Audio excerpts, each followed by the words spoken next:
Columbus, Georgia, this is your City Council. Mayor, Skip Henderson. City Manager, Isaiah Hughley. Pops Barnes, District 1. Glenn Davis, District 2. Bruce Huff, District 3. Evelyn Turner Pugh, Mayor Pro Tem and District 4. Charmaine Crabb, District 5. Gary Allen, District 6. Mimi Woodson, District 7. Walker Garrett, District 8. Judy Thomas, Post 9 at-large Counselor. John House, Post 10 at-large Counselor. Sandra Davis, Clerk of Council. And City Attorney Clifton Fay. Columbus, Georgia, this is your City Council. Welcome to the August 13th City Council meeting. We are glad that you are here. Despite appearances, I think we do have a quorum here, so we can get started on the business of the city. But we begin our meetings every week by invoking God's presence. And I'd like to ask Pat Gilbert, pastor of Fairview Baptist Church, to come up and lead us in prayer. Welcome. Let's pray. Heavenly Father, Lord, we just thank you for this day. Lord, it's the day that you have made. Let us rejoice and be glad in it. Now, Lord, I just thank you for this opportunity to be here this morning. Lord, as your word tells us, where two or more are gathered in your name, here you shall be with us. So, Lord, thank you for that. Lord, I lift up each and every person here this morning. Lord, thank you for the councilmen and councilwomen that have given their lives to serve this great city. Lord, I pray for their families. I pray for anyone they come in contact with today. Now, Lord, as I look to my right, I see these little children, and it reminds me in your word that we should come to you as little children. So, Lord, let us come to you today with the childlike faith. And, Lord, I just thank you. Lord, I lift up each and every item of business that will be discussed today. Lord, let it be according to your perfect will. Now, Lord, I just pray that everything that is said today, everything that is done in this meeting, Lord, is pleasing to you. And, Lord, we just thank you. And, Lord, I just pray for your presence to fill this place. Lord, we just come to you in complete awe and complete humbleness. And it's in your precious name we pray. Amen. Amen. Pastor Gilbert, thank you, and please thank your congregation for us for sharing you with us this morning. And now, I tell you, we've got, if this isn't the sharpest dressed group of pledgers I have ever seen, I don't know where I've seen any better looking young men. So I'm going to ask the first graders from Emmanuel Preparatory School to come up front and lead us in our Pledge of Allegiance.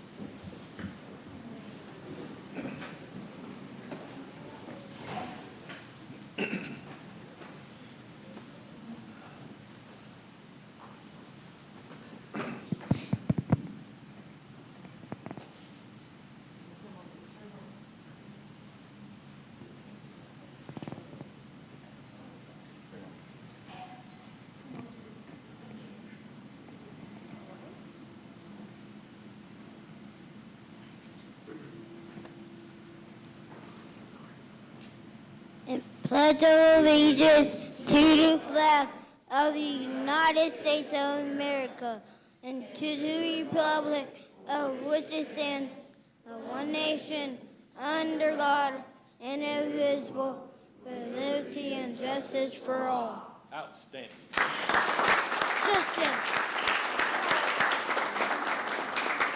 If you would, turn around, face the audience, and tell us your name. And we know you're in first grade, but tell us how old you are.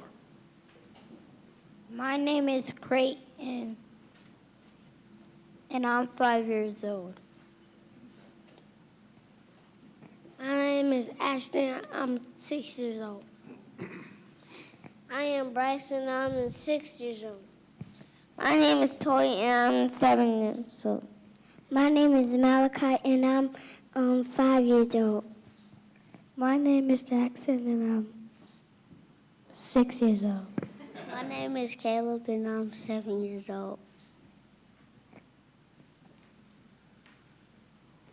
My name is Gavin French, and I am 5 years old.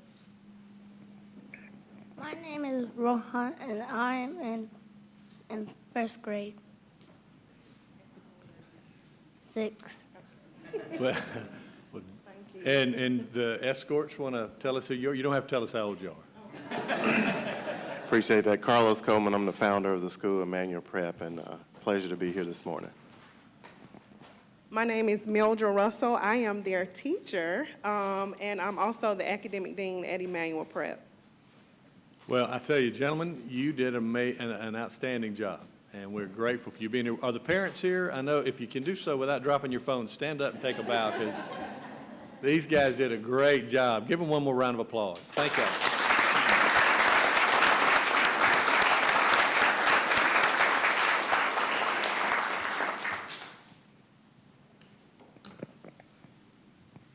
What a way to start the day, right? All right, I'll entertain a motion on the minutes. Motion and a second to approve the minutes from July 30. Does anybody have any additions or edits? Hearing none, all those in favor, please say aye. Any opposed? All right, minutes are passed. We've got a couple of presentations this morning that we wanted to get to. One is the Community Foundation of the Chattahoochee Valley has been conducting on-the-table initiatives for the last couple of years, and it's really a terrific endeavor. And I'm going to ask Betsy Covington to come up and share with us a little bit of an update on the table. Thank you, Mayor. Yes, ma'am. I'm not Katie Bishop for you this morning, sorry, but I'm Betsy Covington. I'm the president and CEO of the Community Foundation of the Chattahoochee Valley. I really thank you, Mayor, for allowing us a spot on your agenda this morning. In fact, I want to take a moment before I start to thank each of you who serve our city. You ran for elected office, which is not easy, because you wanted to make our community better for everyone, and we at the Community Foundation really appreciate the work that you do. I'm also grateful for this great city staff that takes their roles so seriously and works hard to improve Columbus. So I'm here this morning to bring you news of this year's On the Table, which is scheduled for October 22nd. This is our city's 3rd year of participating in this day-long series of civic conversations. As you know by now, there are only 2 rules. You gather in small groups, sort of 8 to 12 people, and you have to serve some kind of food. It can be really fancy or it can be really not fancy. The Community Foundation provides the materials and the support, but this is the community's project. It's not our project. This belongs to all of us in Columbus and the surrounding area. The city has been enormously supportive, serving every year as a super host and agreeing to host at least 10 tables, and we hope that that will continue again this year. But I'm here today to ask each of you counselors to help us in an even more meaningful way. If you'll go to slide 2. You know that we're part of a 10-city cohort across the country that's hosting On the Table courtesy of a grant from Knight Foundation. Oh, thank you. And as you may know, our own Community Foundation Board has contributed money from our Community Endowment Fund to make sure we have the funding we need to make On the Table successful. Because we know how important it is that we connect with each other better. And we know that the stakes may be higher than they've ever been. When we sit down across from each other in meaningful conversation and share experiences and beliefs and life priorities and dreams, we come away knowing each other better as individuals, and we have empathy we might not have had before. We are changed. Last year, more than 7,000 people gathered in one day for On the Table, and according to the survey that followed, 78% of those people talked to at least one person they didn't already know. 50% said they exchanged contact information with somebody they met. 65% learned about important issues in the community, and also 65% said the conversation helped them better understand how they can take action to help address our issues and challenges. 91%, I love that, said they were very or somewhat likely to take action on an issue or solution discussed at On the Table, and 96% said they plan to take part in On the Table this next year. 96%. For more survey results, including what people were interested in and how they thought they might affect change, visit onthetablechat.com with 2 T's. So, our goals for this year. We want to hear from more and different people. The usual suspects are absolutely welcome, but we're hoping that people who don't always believe that they have a place at the table will understand that they're invited and they're wanted. When we say your voice matters, we mean it. On the Table is about connectivity, whether it's connecting better with people you already know or sitting down with a group of strangers to find out you have more in common than you'd realized. Whatever someone's comfort level, On the Table has a place saved for them. We're going to be even more intentional in our outreach than we've been before, and that's where you, counselors, can help. We are looking for literally thousands of people who'll agree to host or join a table on October 22nd. Hosting isn't hard, and it doesn't necessarily cost any money. Brown bag gatherings are fabulous. We're optimistic because we already have more super hosts committed than we had for On the Table last year. They've seen the value of this effort, and we know that people are hungry to connect. But we need people who'll agree to serve on this outreach task force and be inviters for their neighborhood, their group of friends, their churches, or their coworkers. We truly want this to be a day when everybody's voice is heard. So, who do you know, counselors, in your districts who would make perfect influencers? You know who your leaders are, and you know the folks who are ready to lead and just haven't quite had that chance yet. Encourage them, please, to visit the website, sign up for the Outreach Task Force. We will give them all the tools they need to reach out to their communities. And it's easy to sign up at onthetablechat.com. We'll send each of you today a follow-up email with all the information you need and stuff that you can easily forward to folks in your district. And I hope anybody watching this at home will sign up if this is work they see themselves doing to improve our community. In the meantime, check out the data from last year's survey and let us know what we at the Community Foundation can do to better connect people in our communities. You know that the Community Foundation is about helping people use philanthropy to inspire, facilitate, and foster a vibrant and engaged Chattahoochee Valley. I urge you to think about setting aside your entire day on Tuesday, October 22nd, to attend as many On the Table gatherings as throughout the day as you possibly can. I found out last year my limit is really 7. I had done 8 the year before. That was too many. 7 is good. The website will be a hub to help people find that place or those places at the table. If you help us, we can turn individual citizens in Columbus into a passionate, compassionate group of connected people who help transform our city for good. Thank you for your time this morning, and thanks again for all you do to make Columbus better. I'm happy to answer any questions you might have. Anything? Betsy, y'all, this is, in my mind, this is one of the most critical things that this community has done. Thank you for your leadership in getting it started. To be able to bring people from different backgrounds, different demographics together to have an honest conversation about issues that concern all of us is just, I think it's been the springboard for a lot of the community initiatives we've seen already, and I see it only gaining strength. As we talk to people, we remind them that government cannot, and frankly, in my opinion, should not, get too deeply in people's lives that we try to affect change in some of these social issues. But what we can do is we can engage with the community, make them feel good about stepping out there and trying to make a difference, because only through a true collaboration are we going to really move the needle. So thank you for what you do. Doesn't seem to be any questions. Fabulous. You know where to find me, guys. Thanks. Thank you. And before we move on to our next presentation, I should have done this right off right out of the gate. I'm going to ask our city manager to give an update. We've had an electronic issue or electrical issue with at the jail, and it has disrupted service not only at the jail but at Recorder's Court. So, Mr. City Attorney, or Mr. City Manager, if you'd hit your light, there you go.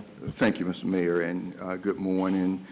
I did notify the mayor and members of council late yesterday evening that we were having an issue with power at the Muskogee County Jail there on 10th Street. But yesterday, one leg of the three-phase electrical power serving the jail burnt out. This resulted in many of the electrical functions of the jail not working. This included the air conditioning, elevators, electric keying, some lights, etc.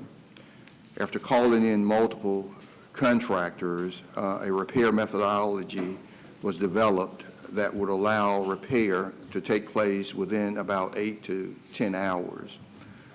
Overnight, a team, including contract personnel and city staff, was assembled and all identifiable repair parts were collected. Repairs to the electrical system started earlier this morning as planned, and work is ongoing as we speak.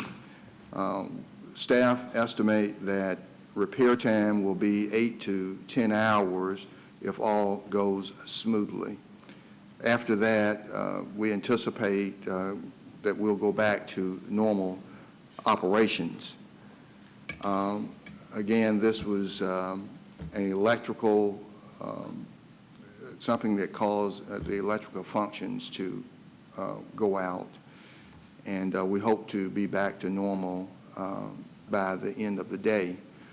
I spoke to the chief clerk at Recorder's Court this morning and spoke to Chief Judge Julius Hunter.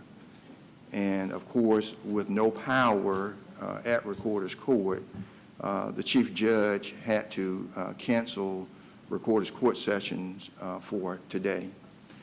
And they don't have phone service.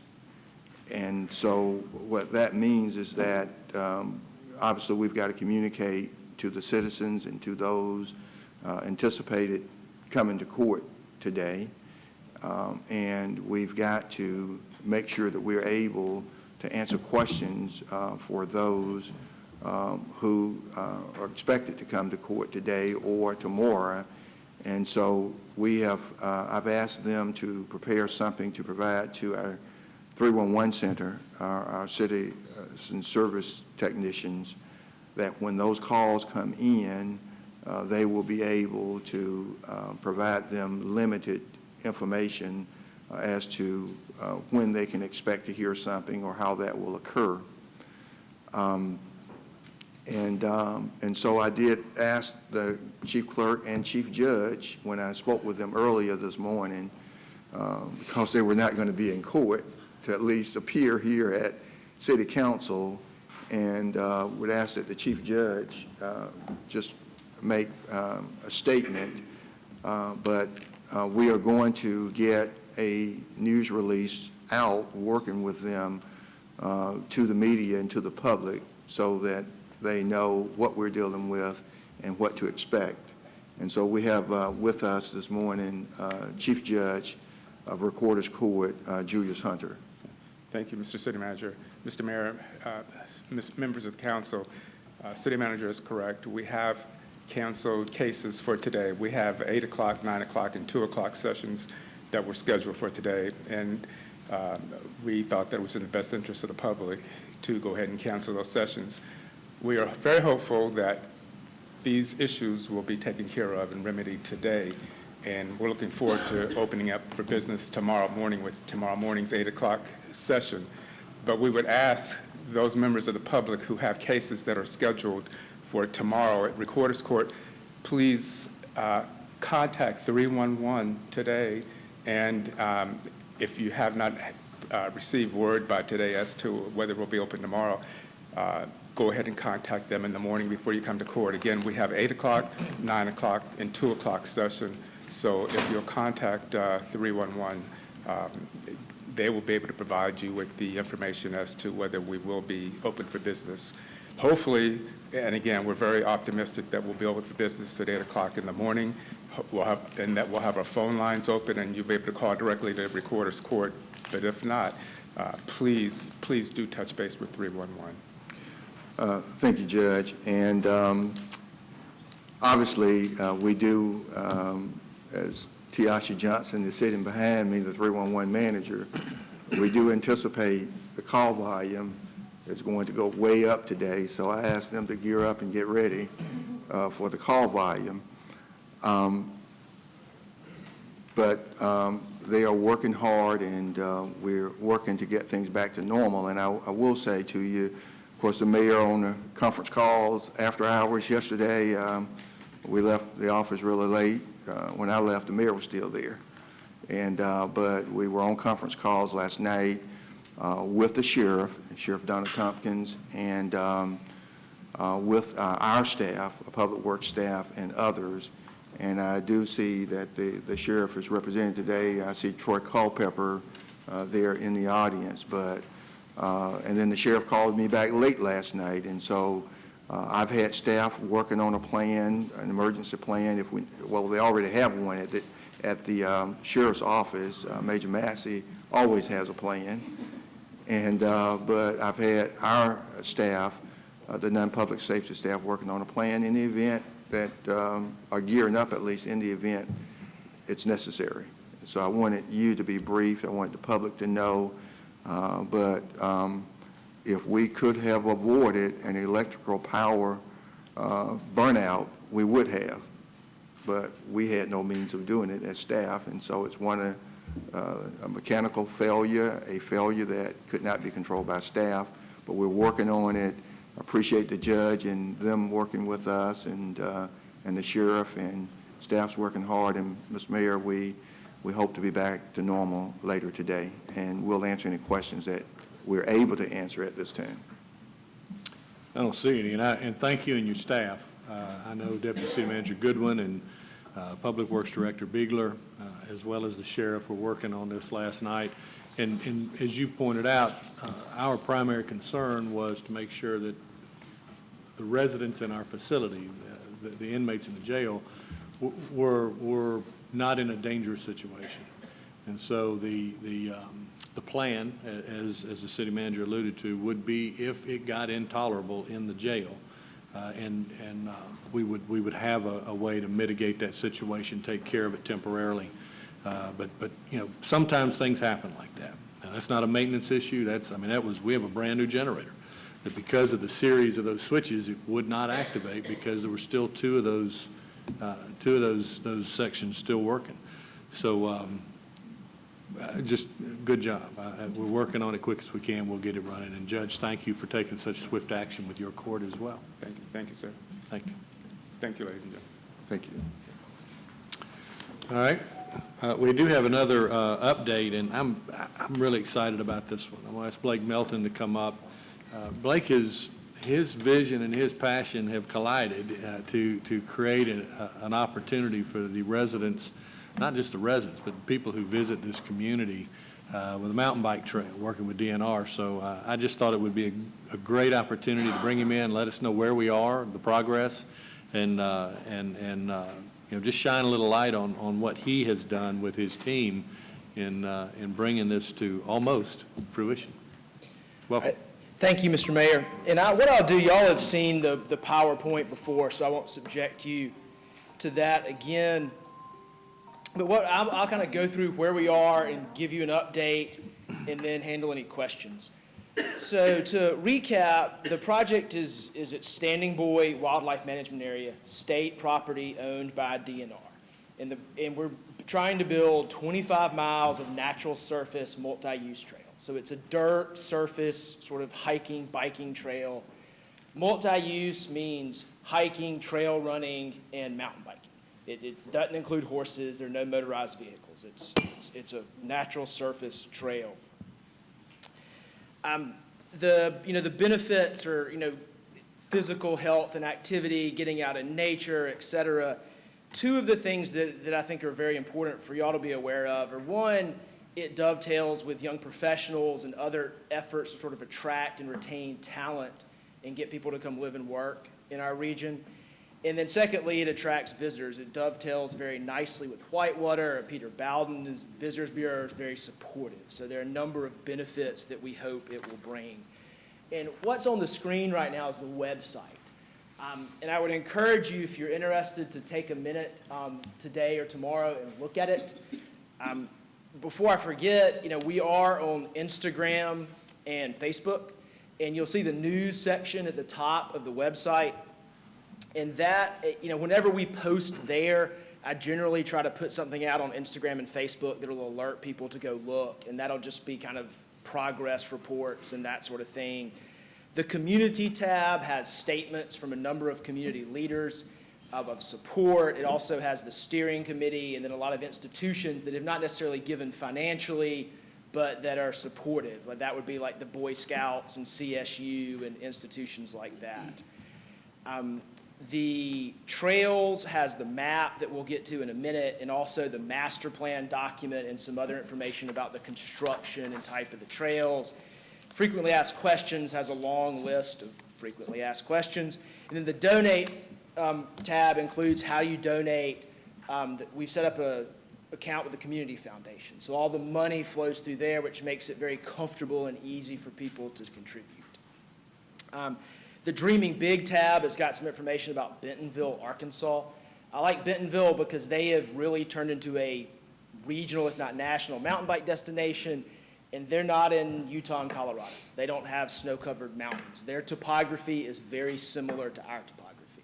And the folks that built a lot of their trail are who is building Standing Boy. And they say that, there's no geographical, topographical reason that we can't have world-class trails as well.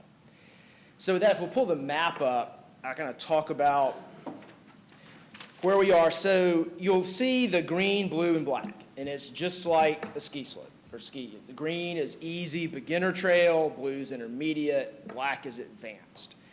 If you'll see, and I don't trust myself to continually reverse left and right when I'm talking to y'all, so if north is north on the map, north is top of the map. So if you look at the northeast corner, you'll see the little loop labeled 1. That's the smallest loop. That'll be the kids' trail, and it'll be designed to attract kids.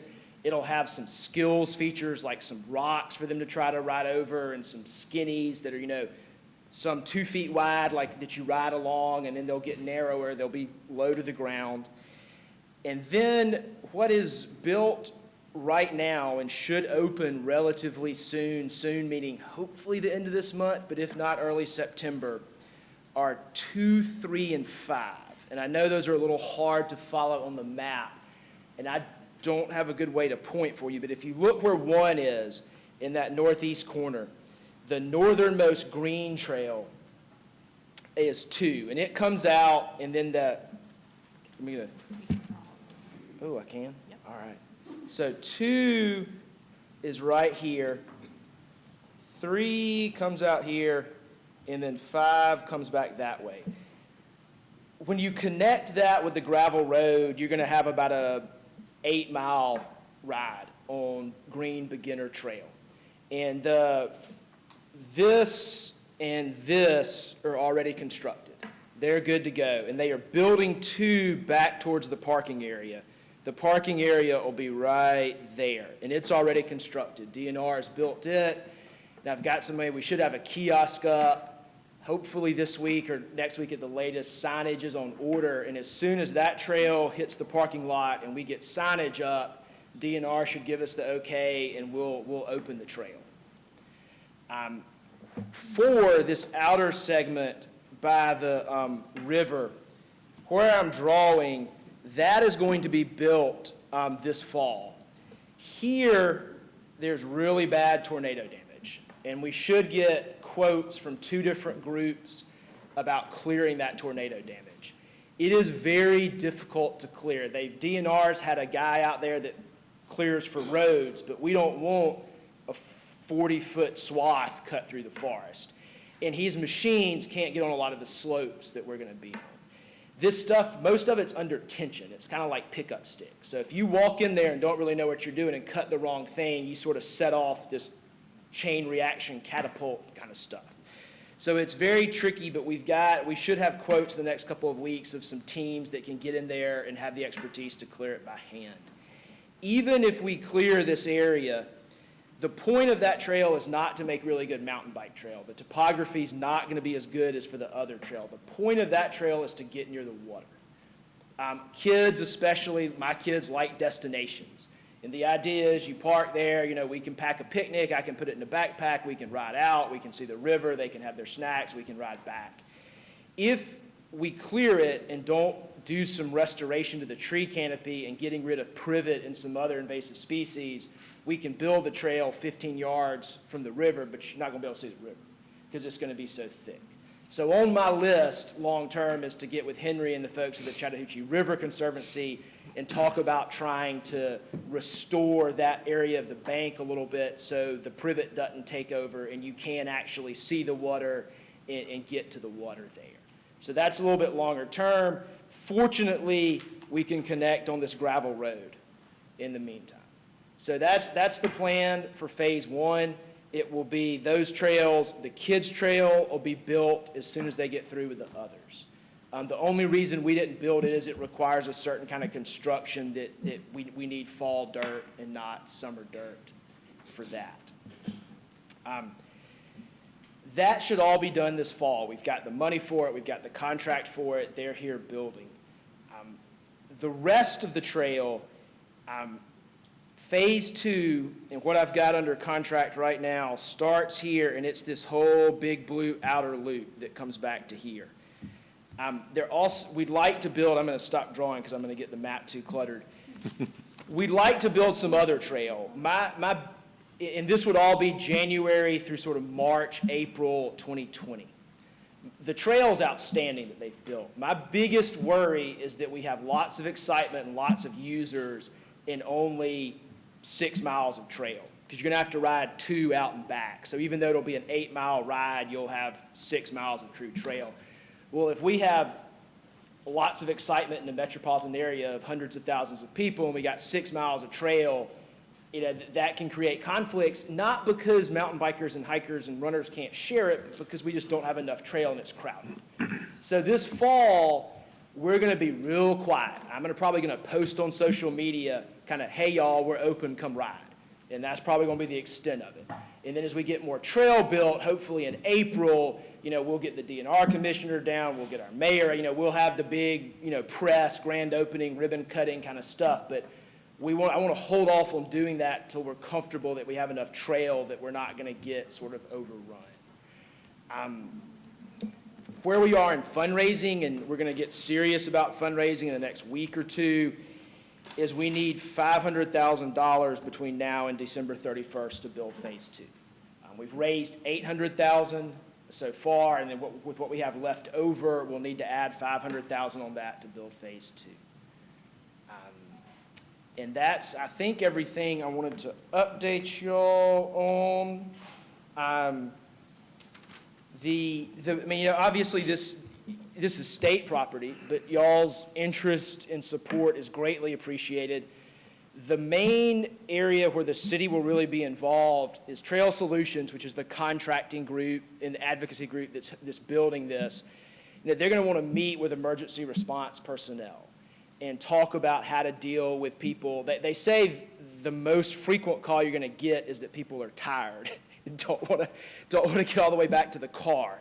But we're still going to get calls out there.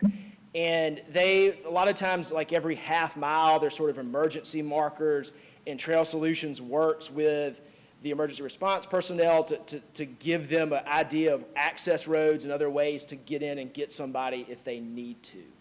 And I've got an email out, and we'll get with the right folks and get everybody on a call and work on that. And then besides the trail getting too crowded before we have enough trail, my second biggest worry is the parking lot. And we don't want it to turn into an area where people, you know, high school kids come to drink beer and then a lot worse stuff happens. You know, we've talked with DNR about a gate at Old River Road that'll open at 5 in the morning and close at 10 at night, so it helps with some of that. And we'll manage that as we go. But that may be another area where we come back and ask for a little bit of assistance to make sure we don't have issues in that parking area. And with that, are there any questions? Yes, Councilor Crabb. Turn my light on. Thank you. This is exciting. My brother lived in Bentonville, and he was visiting us, and he was telling us about the trails there, and so this is kind of interesting. How do you get to it?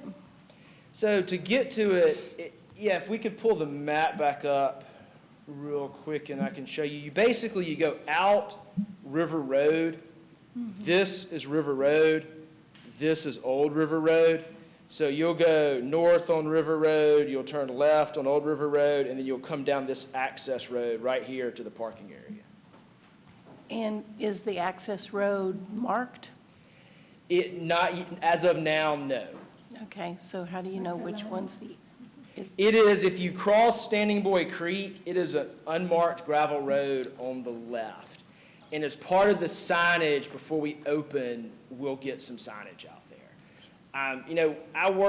We've worked really hard with DNR to establish trust and partnership. And also Trail Solutions has, insurance issues and OSHA issues. So we're really trying to keep people off the trails until they're actually open.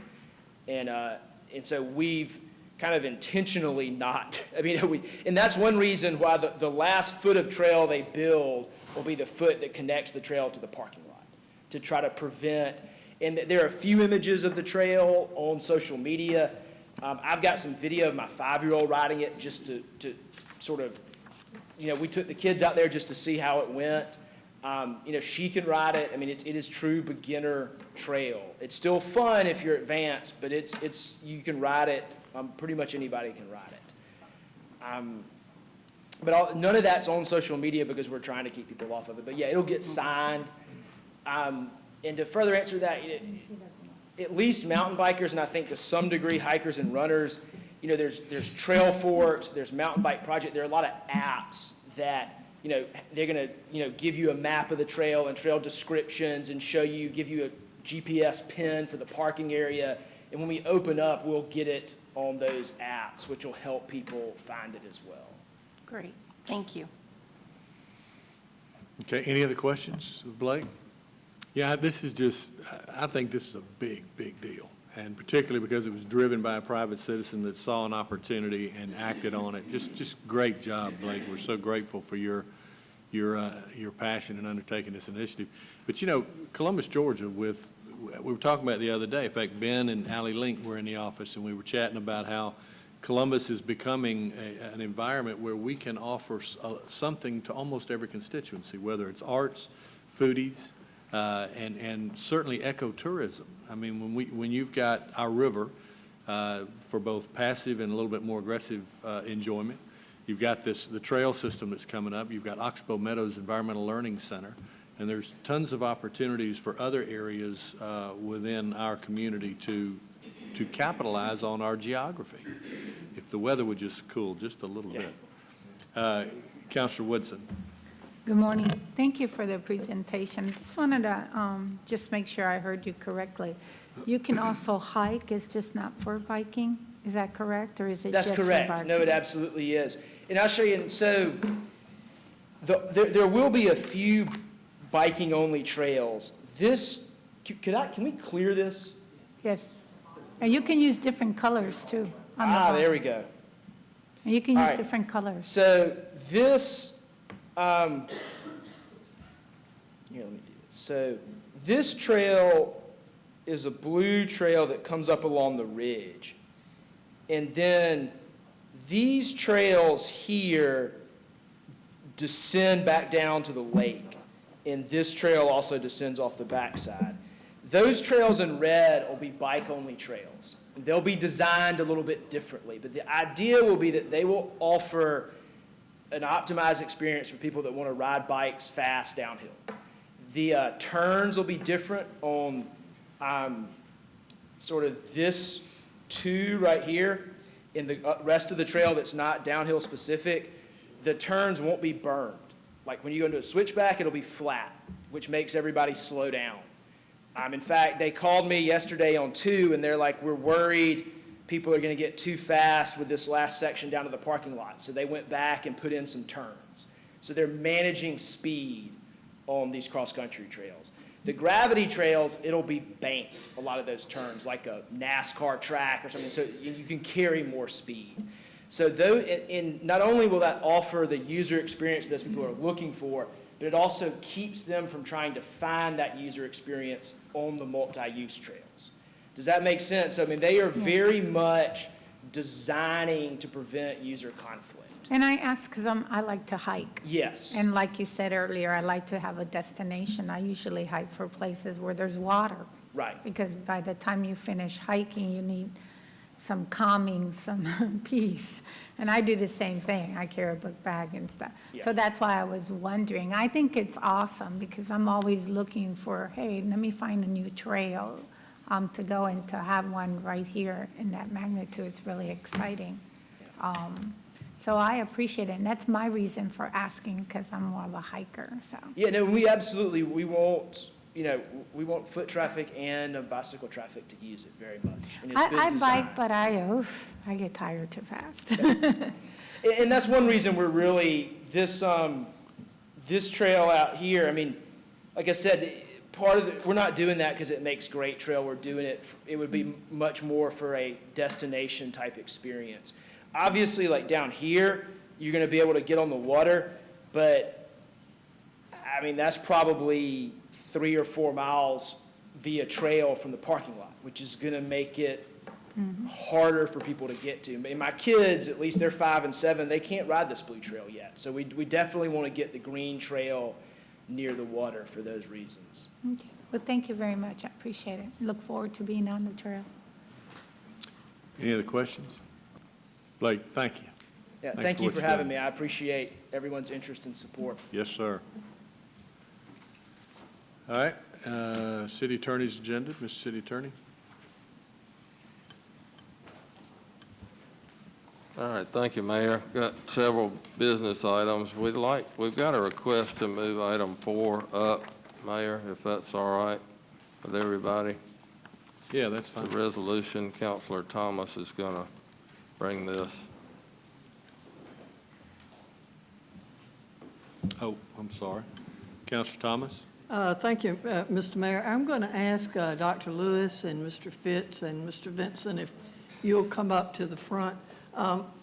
Many of you are aware that we in Columbus have another institution that is breaking ground. Jordan Vocational High School was originally established in 1906 as the first vocational high school in the country, and since then we continue to make history.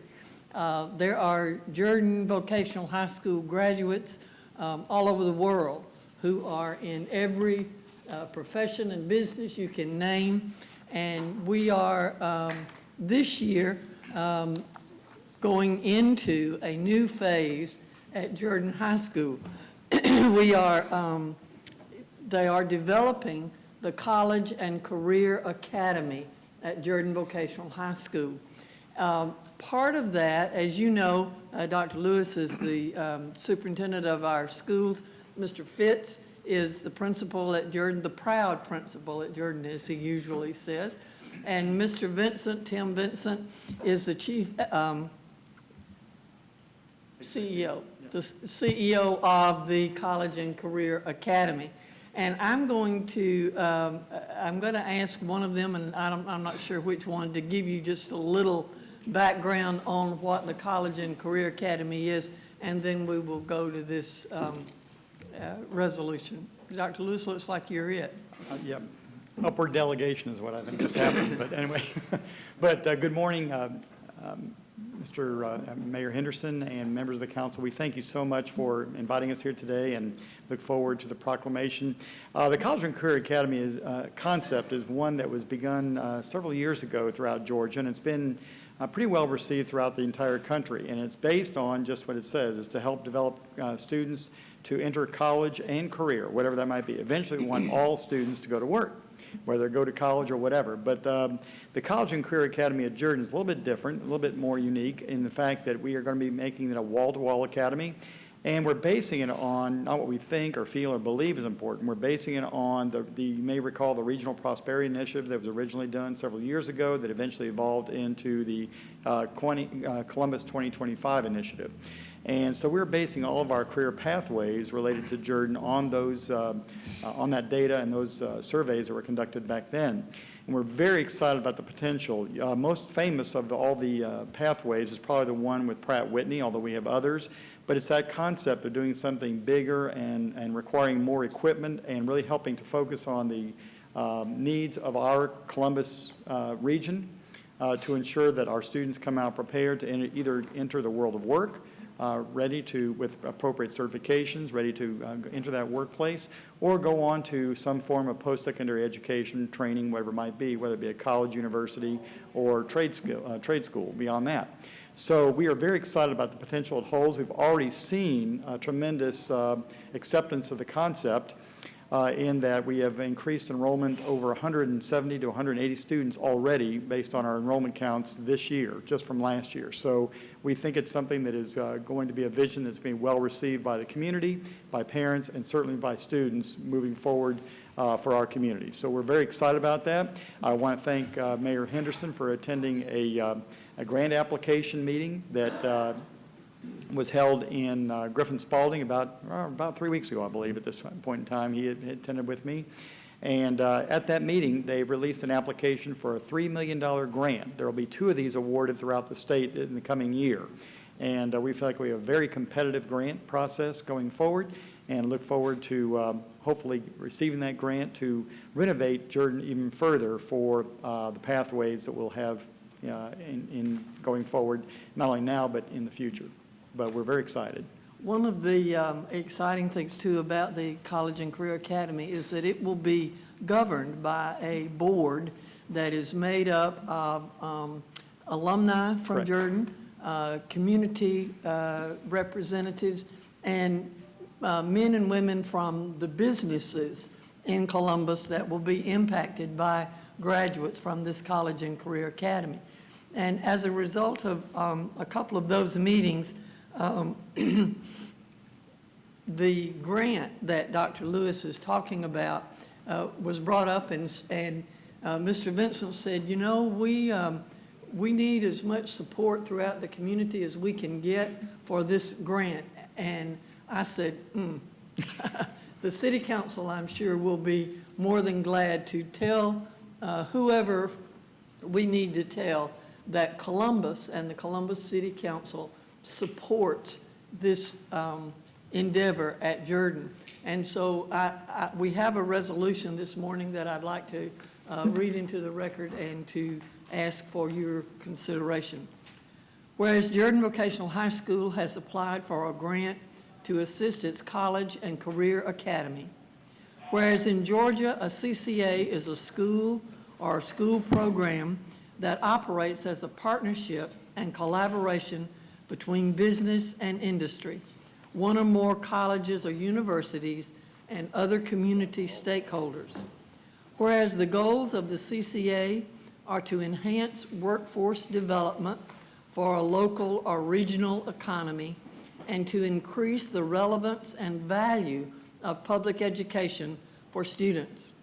Whereas Jordan Vocational High School has a rich history in our region for producing students who have full options after graduation and who are prepared to succeed in the workforce through post-secondary education, either at a university or technical college.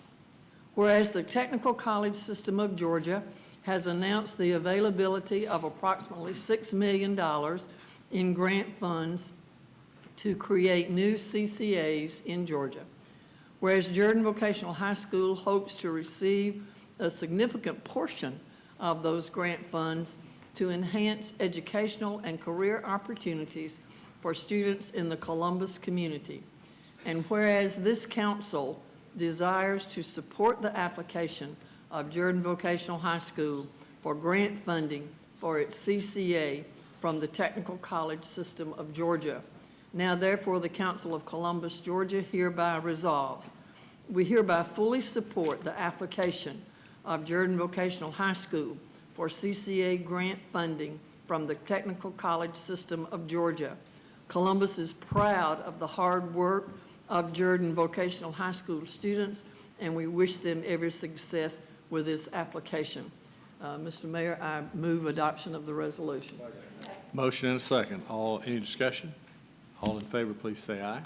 Any Aye. opposed? I don't know if Mr. Fitz or Mr. Vinson would like to say anything, but I would just like to express my sincerest appreciation to Columbus City Council and specifically Mayor Henderson and Ms. Thomas, who is one of our biggest advocates and cheerleaders.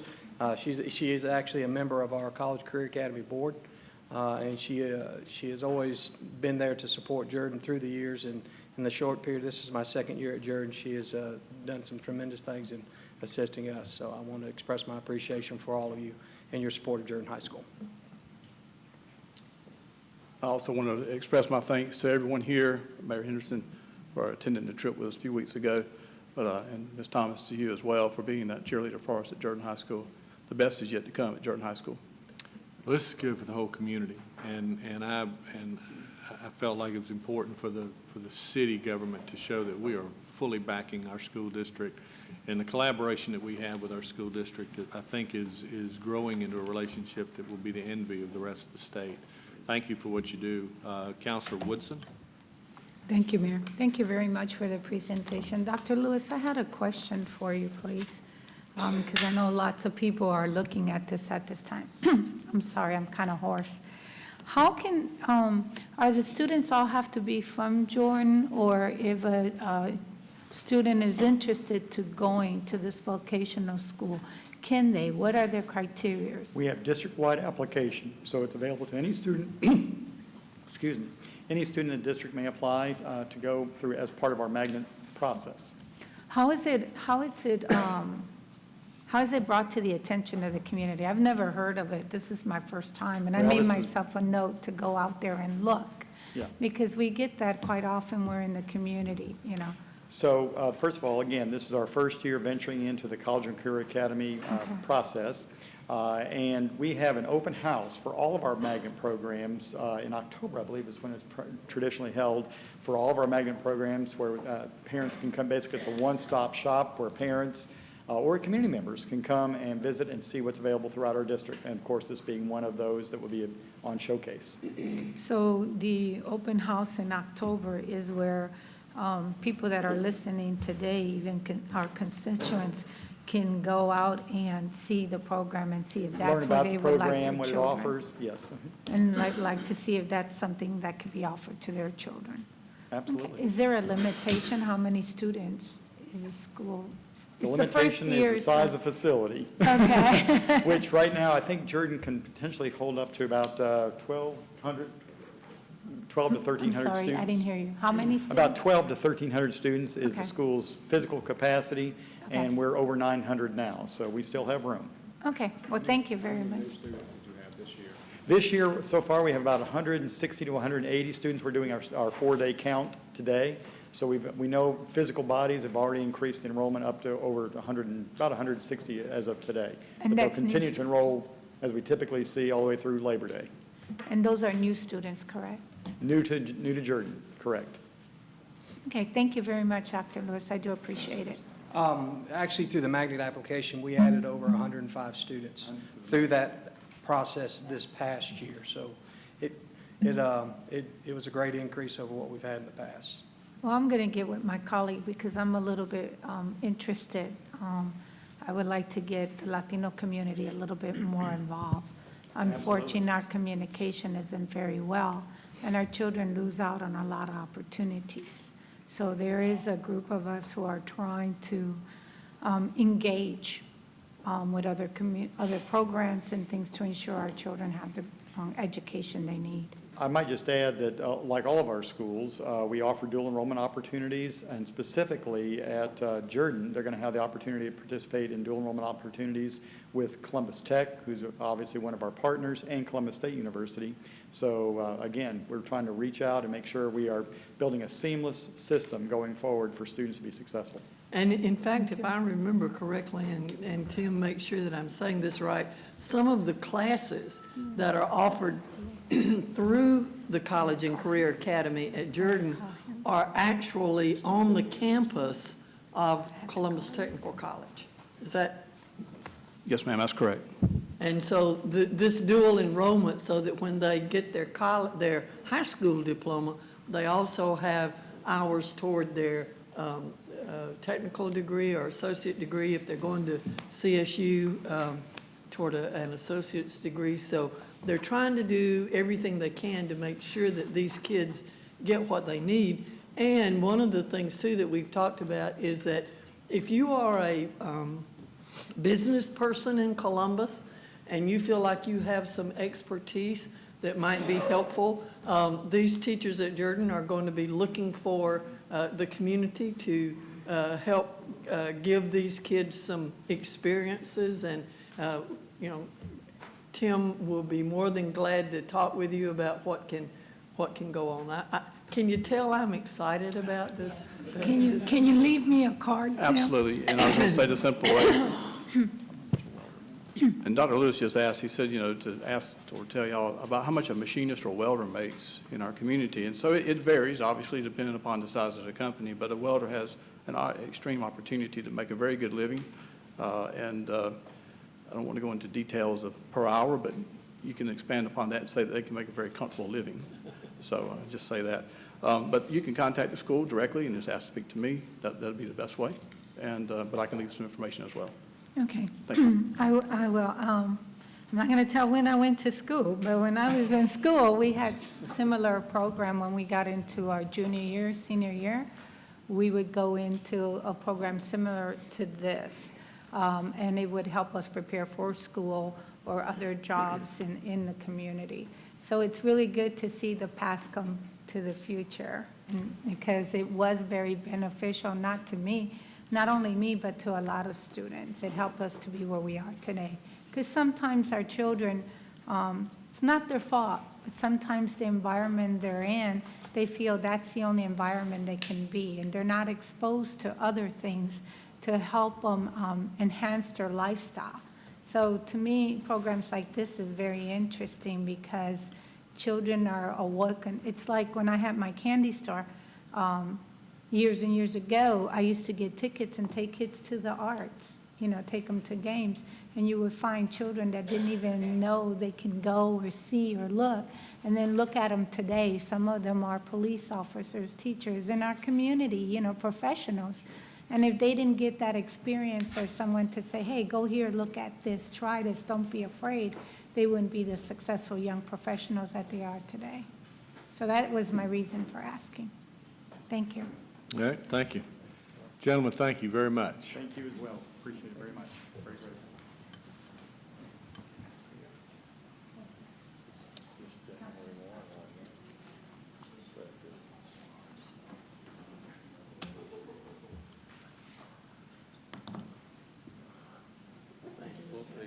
Thank you, ma'am. I know you're a proud Red Jacket. You should be, because it benefits not just that school or the school district, but the whole community. Mr. City Attorney? All right, thank you, Mayor. Back to the top of the list. The next item is an ordinance providing for demolition of various structures. Can we get a motion to remove item number 8, 3646 Victory Drive? Second. Motion second to remove item 8. Any discussion? There's a question as to why. I believe they've elected to demolish the There's a project. permit already applied for, according to Mr. Hutchison. Yeah, they're taking it down themselves. Any other discussion? All in favor, please say aye. Any opposed? All right. We do have one question. Councilor Woodson. John, good morning. Morning. When they decide to demolition the property themselves, do we give them a time frame?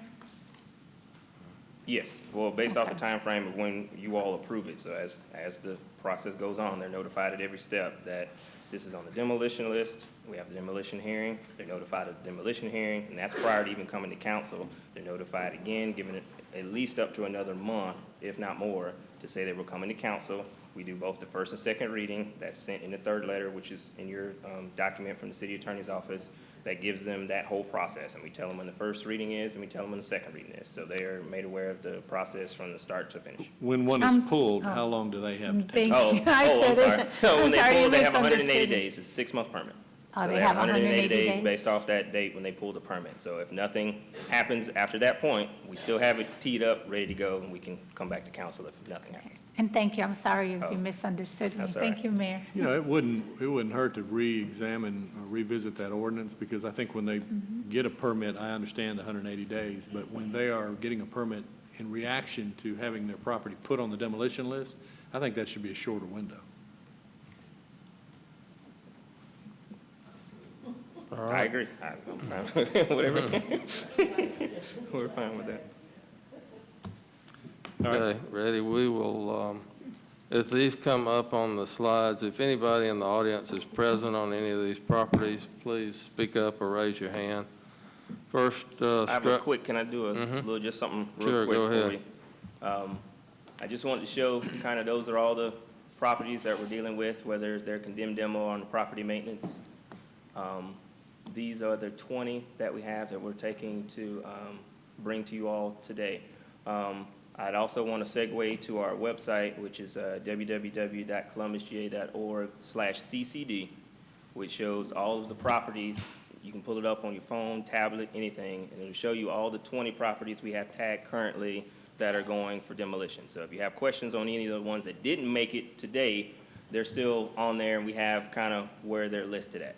So if you click on any of them, it'll tell you the process, whether it's under demolition, it's on the demolition list, it's on the property maintenance list, it's scheduled to come to council. So you have all those various things that you can keep track of as the property progresses. So we can go back.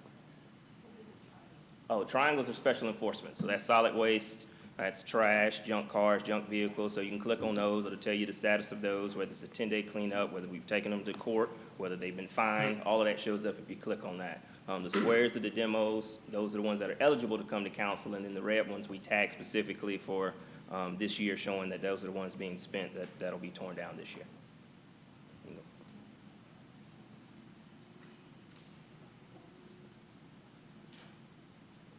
And then we'll skip up to my process.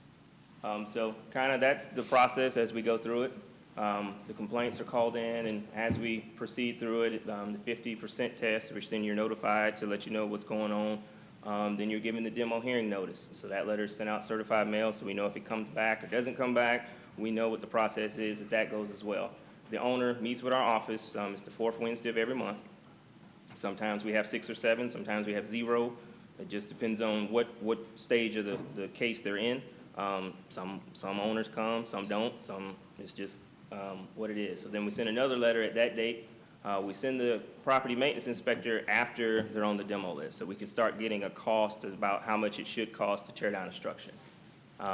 We continue to notify the owner, so typically between that property maintenance, kind of that second row, and when we bring it to council, it can be years. It just depends on the status of the case, if the owner's working with us, if they're calling us, letting us know what's going on, or unfortunately, if they're deceased or passed away, we're trying to find next of kin. Has it been probated? Is an LLC coming by?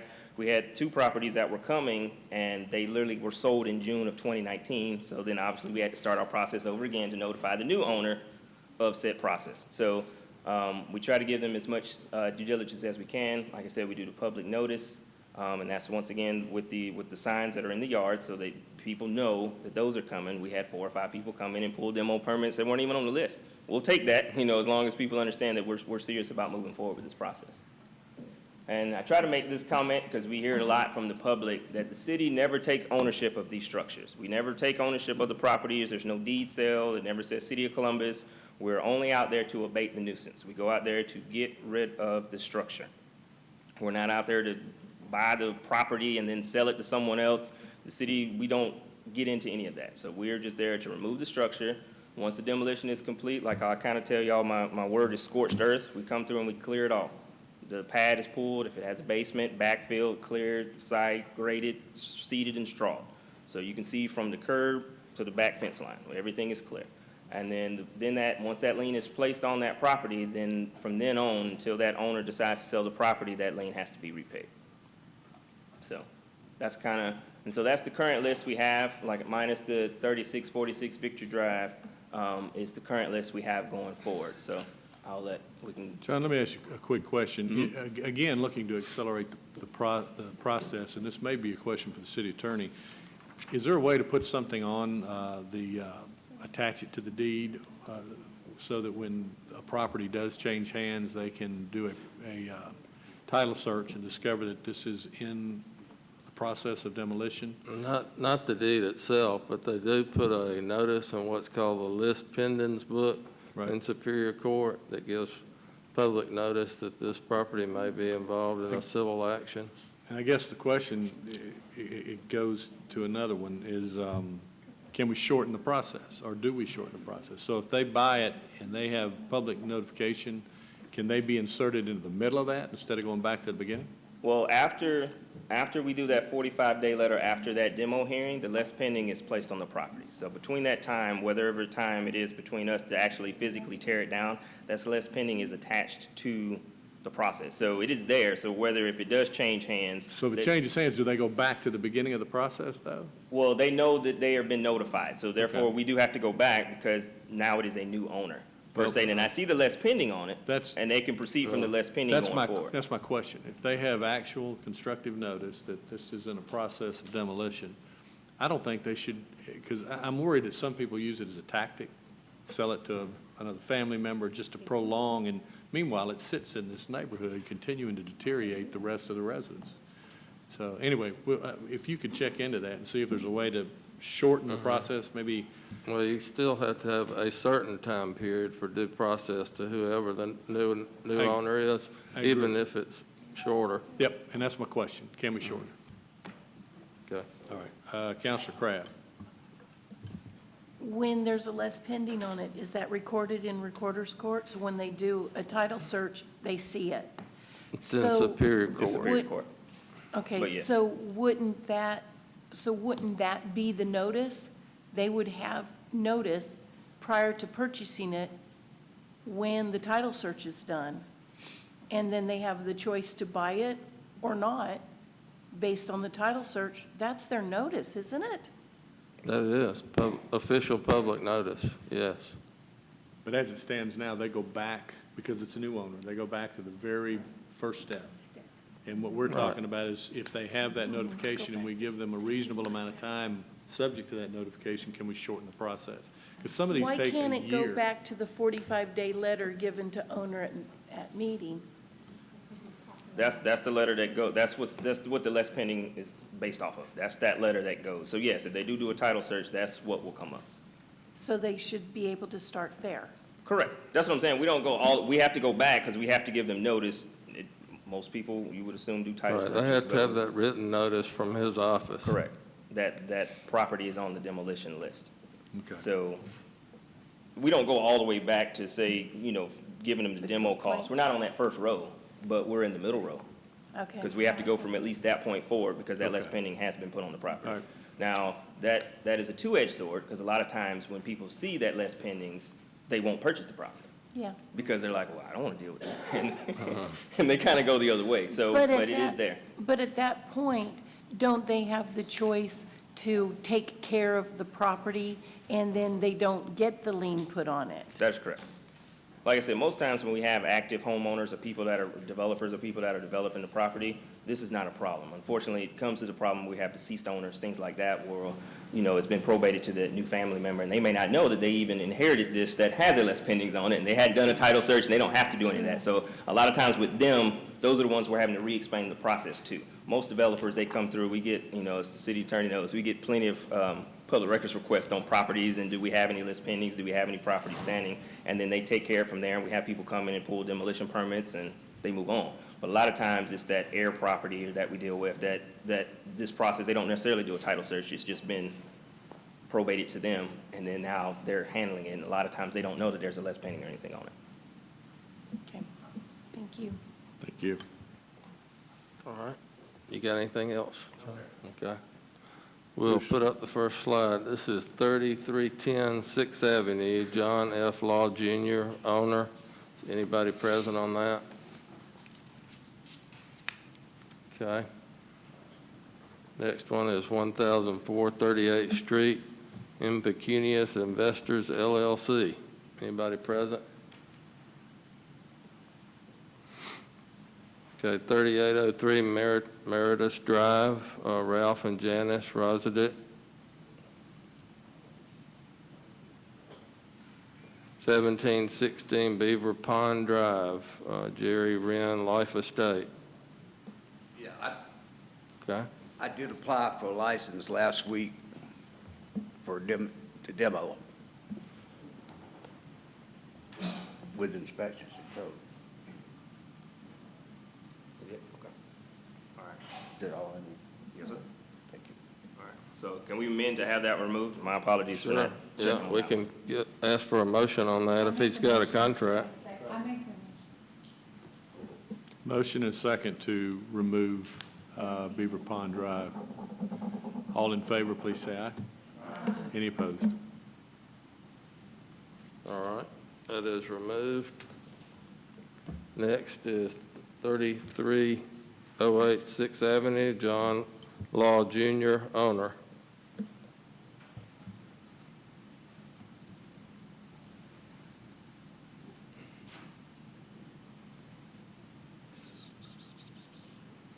Okay. 24 Mason Drive, Jesse Armour, owner. Anybody present?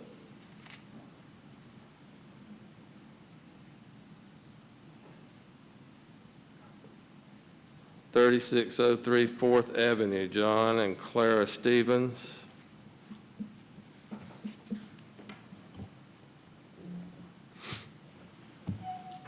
(2709) Lumpkin Court, Mary A. Jacobs. Don't see anybody. 710 26th Street, James Gruber, the second owner.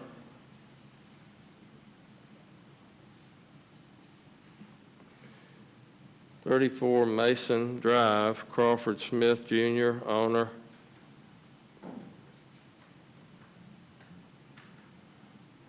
(216 28th Street, Paul and Edna Braswell.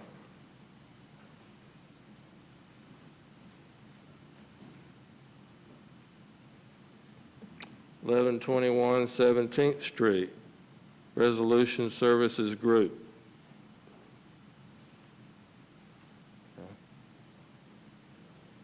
79 Matthews Street, Michael D. Jordan, owner.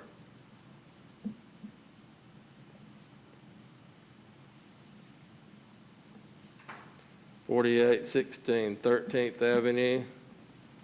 This is Bertha Alice Johnson, owner.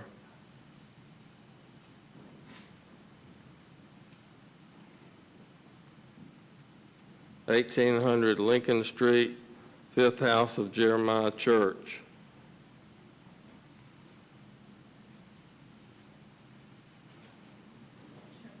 Uh,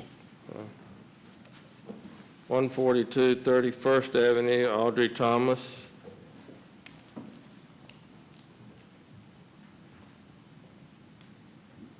Uh, 1420 26th Street, Dominic T. Overton.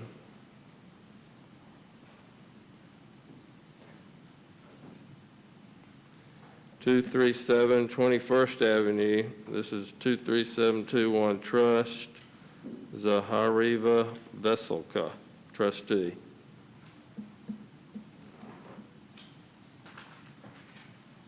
(615 23rd Street, Percy Tyndall.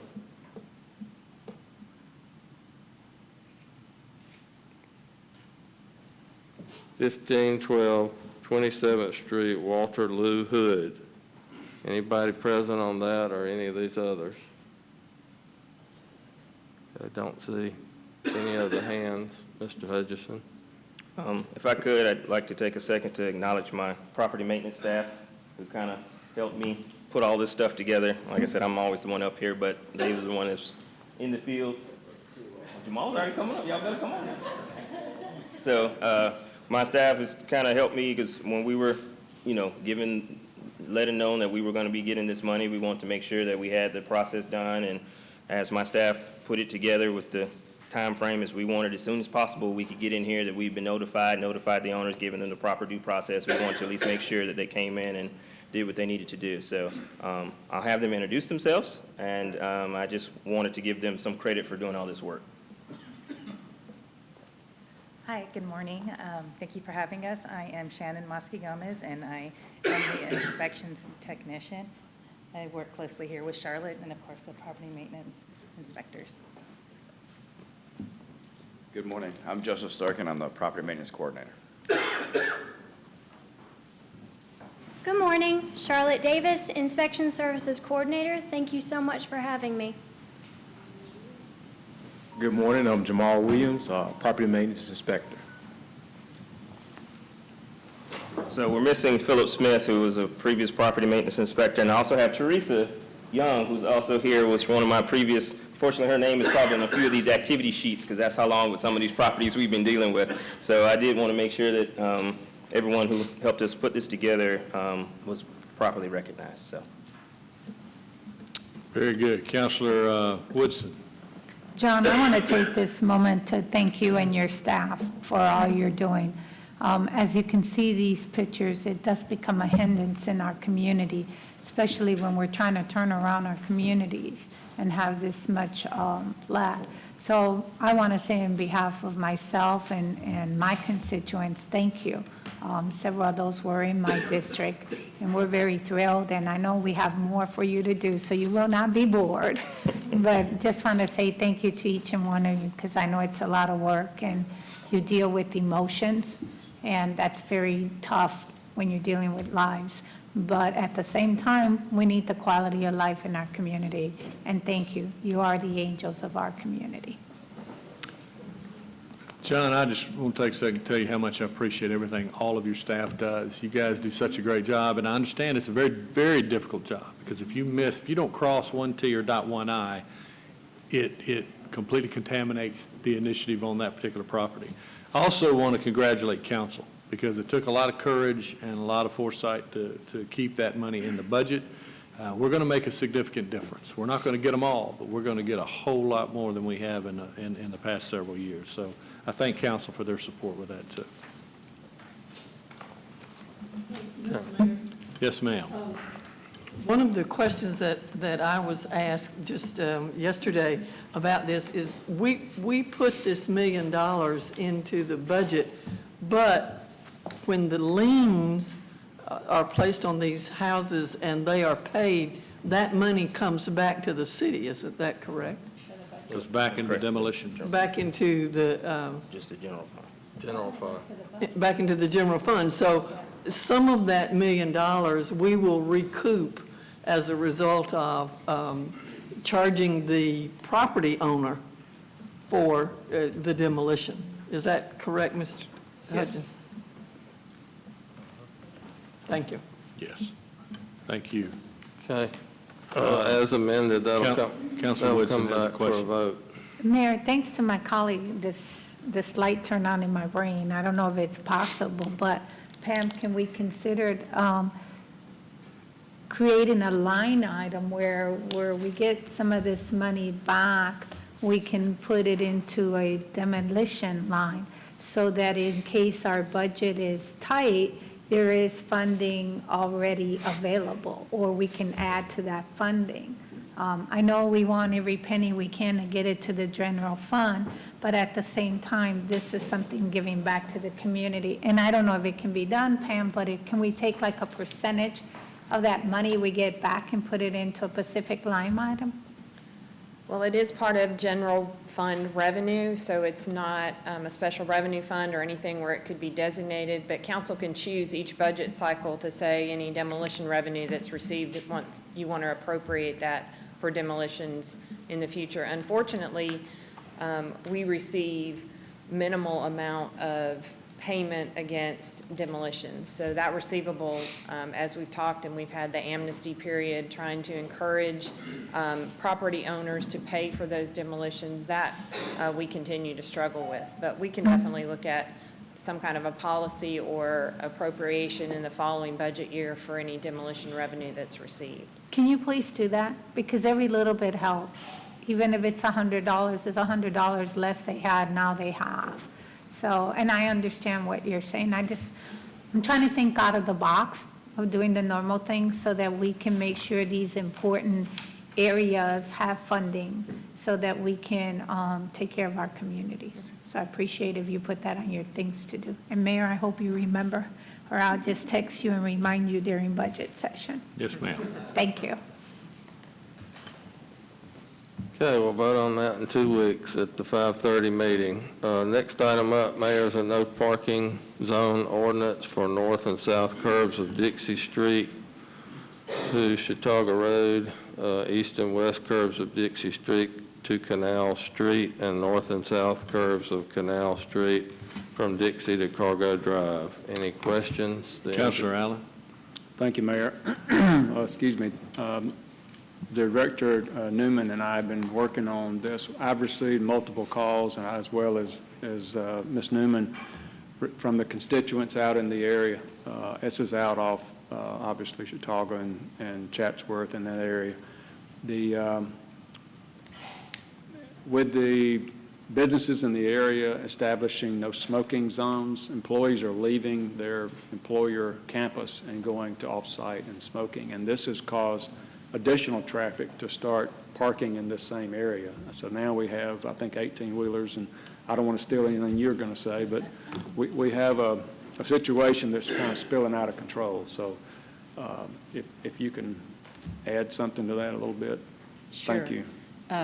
Councilor Allen is correct in that we're seeing two problems. One is large 18-wheelers parking on residential areas, industrial areas, vacated land out in the industrial Muskogee Technology Park. A lot of these trucks are arriving early for their dock time, and so they're just parking. And I got a call last week about one in MTP, and I think he counted as many as 18 trucks that were out there. So it is a real concern. It is a concern with the employees leaving these no smoking zones, and it's not only the parking it's an issue, it's the trash and litter that they leave behind. So you will see us coming forward in the upcoming weeks and months with multiple streets for no parking, trying to address this issue. And we're also going to try to work with those industries that we can to speak with their employees. The other concerns I received was someone pulling up and parking, and they're there to smoke, but the residents don't know why they're there. And they think that, there's a burglary or there's a case in the area or whatever's going on. So there's a fear mechanism in this as well. So I would appreciate council's consideration of establishing these no parking zones. Thank you, Mayor. Thank you. Okay, any other questions on that? Thank you. We'll vote on that in 2 weeks. Next item, Mayor, is an ordinance amending the budget for FY20 for certain funds. And this has to do with the fire medic limitation and a prior budget ordinance of 36 positions. It's requested that this fire chief, fire and EMS be able to go to no more than 50 fire medic positions in the current budget. Fire chief's here. Any questions? Doesn't appear to be any questions. All right, we'll vote on that in 2 weeks. Thank you for being here, Chief. Thank you, Chief. Okay, number 4 is passed. Number 5 is a resolution of the council requesting Columbus Building Authority issue lease revenue refunding bonds. This is going to be for Series 2010B, 2010C, and I'd like to get a motion to add 2018 bonds in the amount of $6 million to this resolution. So moved. Motion second to add those bonds. Any discussion? All those in favor, please say aye. Any opposed? Okay, with that amendment, Ms. Hodge is here to comment a little bit, and our finance experts are here also. Good morning, Mayor and Council. This is actually a good news item. We have worked with our financial advisors. They continue to monitor our bond issues, and when we have an opportunity to do a refunding in order to save money on the interest costs, then we move forward with that, and this is what this resolution is doing. These bonds, the 2010 B and C, as well as the 2018 bonds, have the potential to save us close to $500,000 per year. These principal and interest payments are made out of the majority of the OLOST infrastructure fund, so that would be $500,000 provided in the budget for utilization for another purpose. So our financial advisors are here, Courtney Rogers and Doug Gephardt with Davenport and Company, and they have a brief presentation just to kind of go through the specifics of this transaction for council's information. Thank you, Pam. Good morning, everybody. It's always great to bring good news, saving money. And wanted just to go through a few slides here, give you a sense of what's going on in the world of tax-exempt bonds. So part of our job, of course, is to monitor your debt portfolio, making sure that if there are opportunities, and it's something we identified some time ago, as many of you may recall, when Congress changed the Tax Act a couple of years ago, one of the things they took away from local governments was the ability to what we call advance refund existing bonds. That was to help pay for the tax decrease on the corporate side. Because what happens is when you advance refund an existing tax-exempt bond, you basically create two sets of bonds for a temporary period, which means there's less taxes going into the IRS coffers. And so they were using those monies to basically pay for tax decrease. So we knew this refunding opportunity was coming up, but we have to wait till we're within 90 days of the call date of the bond issue, which is January 1 of this coming year. The larger issue, that's the 2010 bonds. Just last week, we've had interest rates dropping so rapidly, we discovered that the 2018 bonds made sense. So this morning, we asked for and appreciate the amendment to add those. Those are bonds we just did last year. But rates have dropped so dramatically, especially in the shorter term of the yield curve, that we have the ability to go ahead and refinance those as well. You might recall we did those through a bank RFP and a bank placement. That enabled us to have a shorter call date, and so we're actually able to call those immediately. Some of the other things that you will see us do periodically are looking at financial policies. We're also doing funding strategies. I know we basically have some projects that you have coming up soon that we'll need that I know you all have been talking about in terms of the administration buildings and court buildings. But we also are looking at our ratings. One of the things that this is going to enable us to do, because of the size of this issue, is we're going to recommend going forward with a public bond sale this time, because it's a large issue and a little bit too large for banks for us to get enough banks to actually bid on it and get a really good rate. That'll enable us to get back in front of the rating agencies. It's been about 18 months. It's always good to be continually talking to them, telling them about the great things that are going on here. And so we're going to be going up and actually meeting with them in person in a few weeks. So here's what's going on in our tax-exempt interest rate world. The left-hand side shows a chart going back to the year 2000. You can see we've had a nice downward slope. There's been some upticks as well, but generally rates have been falling over the last basically 20 years. On the right-hand side, that chart begins essentially at the last presidential election. Some of you may recall that when President Trump had his speech there late in the evening, or actually in early morning, he talked about rebuilding the infrastructure in the U.S., and when he did, everyone said, oh my goodness, we're going to have inflation, and rates went up 50 basis points within 3 days, essentially. We saw rates shoot up. So that's that first little jump up. And so rates went up, and then everybody said, hey, you know what, that's not going to happen immediately, and rates started trickling back down, and then they kind of went up and down basically on what's been going on with the economy. Then if you look, you'll see it peaked there around November of 2018. Some of you may recall, about that time there was talk that the Fed was going to increase rates this year about 3 times. That was the kind of the market thought process. So another call it 75 basis points. Then some data started coming out and news of Europe not doing very well. And so then it flipped to, well, maybe we're going to see a decrease. And of course, we saw a decrease in rates just a couple weeks ago. Well, when that happened, the market expected it, and it had it built in. Our rates didn't change the next day.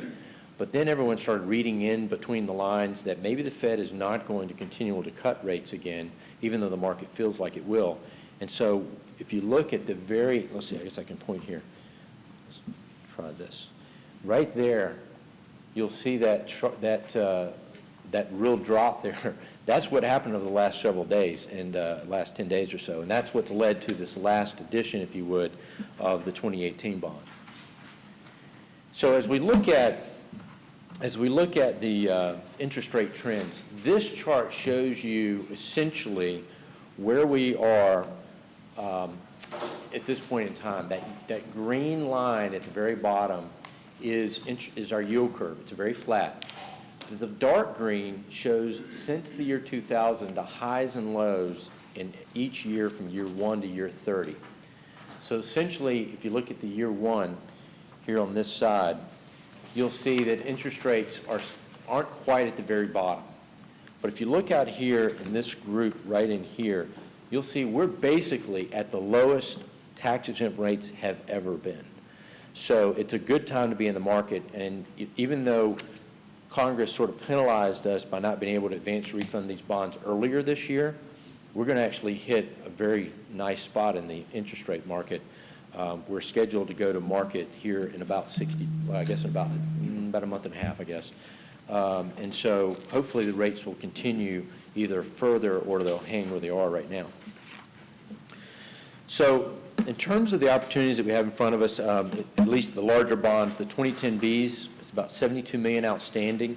The existing rates are 4.70 to 6%. One of the reasons they're that high, these were actually issued back in 2010 as taxable bonds. You might recall the program called Build America Bonds. It was to basically get money back into the market as we were hitting that recession, coming out of that recession period that hit right in 08, 09. Congress said, look, you go out and issue taxable bonds, we'll give you a subsidy to knock that down and make it more like a tax-exempt rate. Then, of course, a couple years later, they basically cut those subsidies. They've held those subsidies in line. You're still getting some subsidy on those bonds, and we've taken those into account. But right now, we can refinance those with tax-exempt bonds, and that's where the substantial savings are going to come from. The 2010Cs, not as large, only about $2 million, but we call it a cleanup item, so we've included those as well. And then, as Mr. Fay said, we have the 2018 bonds. There's a little bit less than $6 million left. Those were at a 3.33 interest rate over 10 years, so there's about 9 years left on that. But the interest rates are going to basically almost be cut in half there, and so that's where we'll gain some more savings. So our estimate right now, at least on 2010 bonds, is about $7 million on a present value basis, almost $10 million gross savings. As Ms. Hodges mentioned, just a little bit under $500,000 per year on an annual budgetary basis is our estimate right now. And we hope, obviously, that that will come in much stronger when we actually go to market. So here's our schedule. We're here today to get your approval moving forward with the resolution. The building authority will have to act as well, and we're looking at the week of the 19th for that. We also have the rating agencies scheduled to discuss with them on the 28th and 29th of this month, where we'll go and we'll present the latest financials, the great things that are going on in the local economy here, and as we keep pushing forward, maybe to get a higher bond rating, it's always something that we will push for. We would like to get those ratings back right after Labor Day. September 11th is what we've looked at. And then September 24th is what we have scheduled for the bond sale. And we come back to the building authority as well as you all to get ratification on the results. So we'll be able to give you some results of the savings at that point in time. Then we'll have validation after the sale and close before Halloween. Mr. Mayor, happy to answer any questions anyone might have. Doesn't appear to be any, Courtney. Awesome. Thank y'all for what you do, and this is good news. Absolutely. Thank you. And Doug, thank you for coming down from Atlanta. Okay, did we get a final vote on that, Ms. Clark? We did not. We need a motion. We have a motion from Councilor House? Okay. Well, there is a motion and second. Okay. That was to amend it, to add the extra series. We have a motion and a second. All those in favor, please say aye. Aye. Any opposed? Thank you for, oh, we need to cue it. Okay, Bruce has it on cue. Thank you.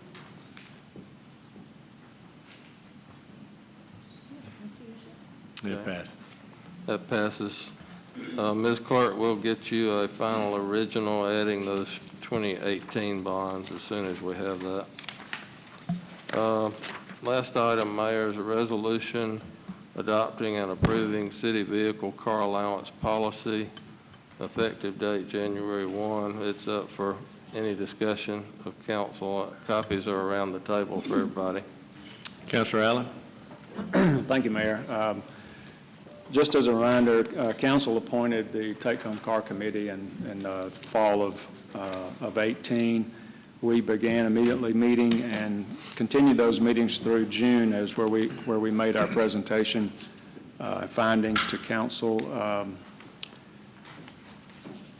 The Take-Home Car Committee has met with all the departments who use vehicles, and city attorney, the mayor, city manager, and IT. In meeting with IT, they came up with some great ideas, just as a reminder, introducing us to technologies that would allow us to continue to monitor the mileage of our vehicles, to better assess their usage, to save the city money in investing in them as far as maintenance, fuel cost, those type things. So we have a good policy put together. We would like to ask council to go ahead and adopt that policy today. I would like, as chair, to make the motion today that we adopt the policy and ask for a second, and then we can begin discussion where we want to go with the policy, what pieces we want to talk about. There may be one or two sections that we want to delay for further discussion. But I would like for us to go ahead and look at adopting the policy that your committee has put together and presented to you. All right, that's a motion. Second. Motion and a second. Discussion to the motion. Yeah, we've got several comments. Councilor Barnes. Yeah, I know that the city manager has some concerns, and I'd like to ferret out those concerns that the city manager has. He sent me a list of some of his concerns, so Mr. City Manager, those concerns I would like for you to bring, if we vote on this, to discuss whatever your concerns are. I know you do have.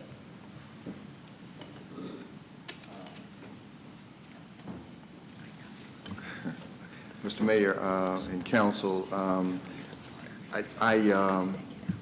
at a previous meeting, I did bring some concerns, and I don't want to necessarily go back through them, but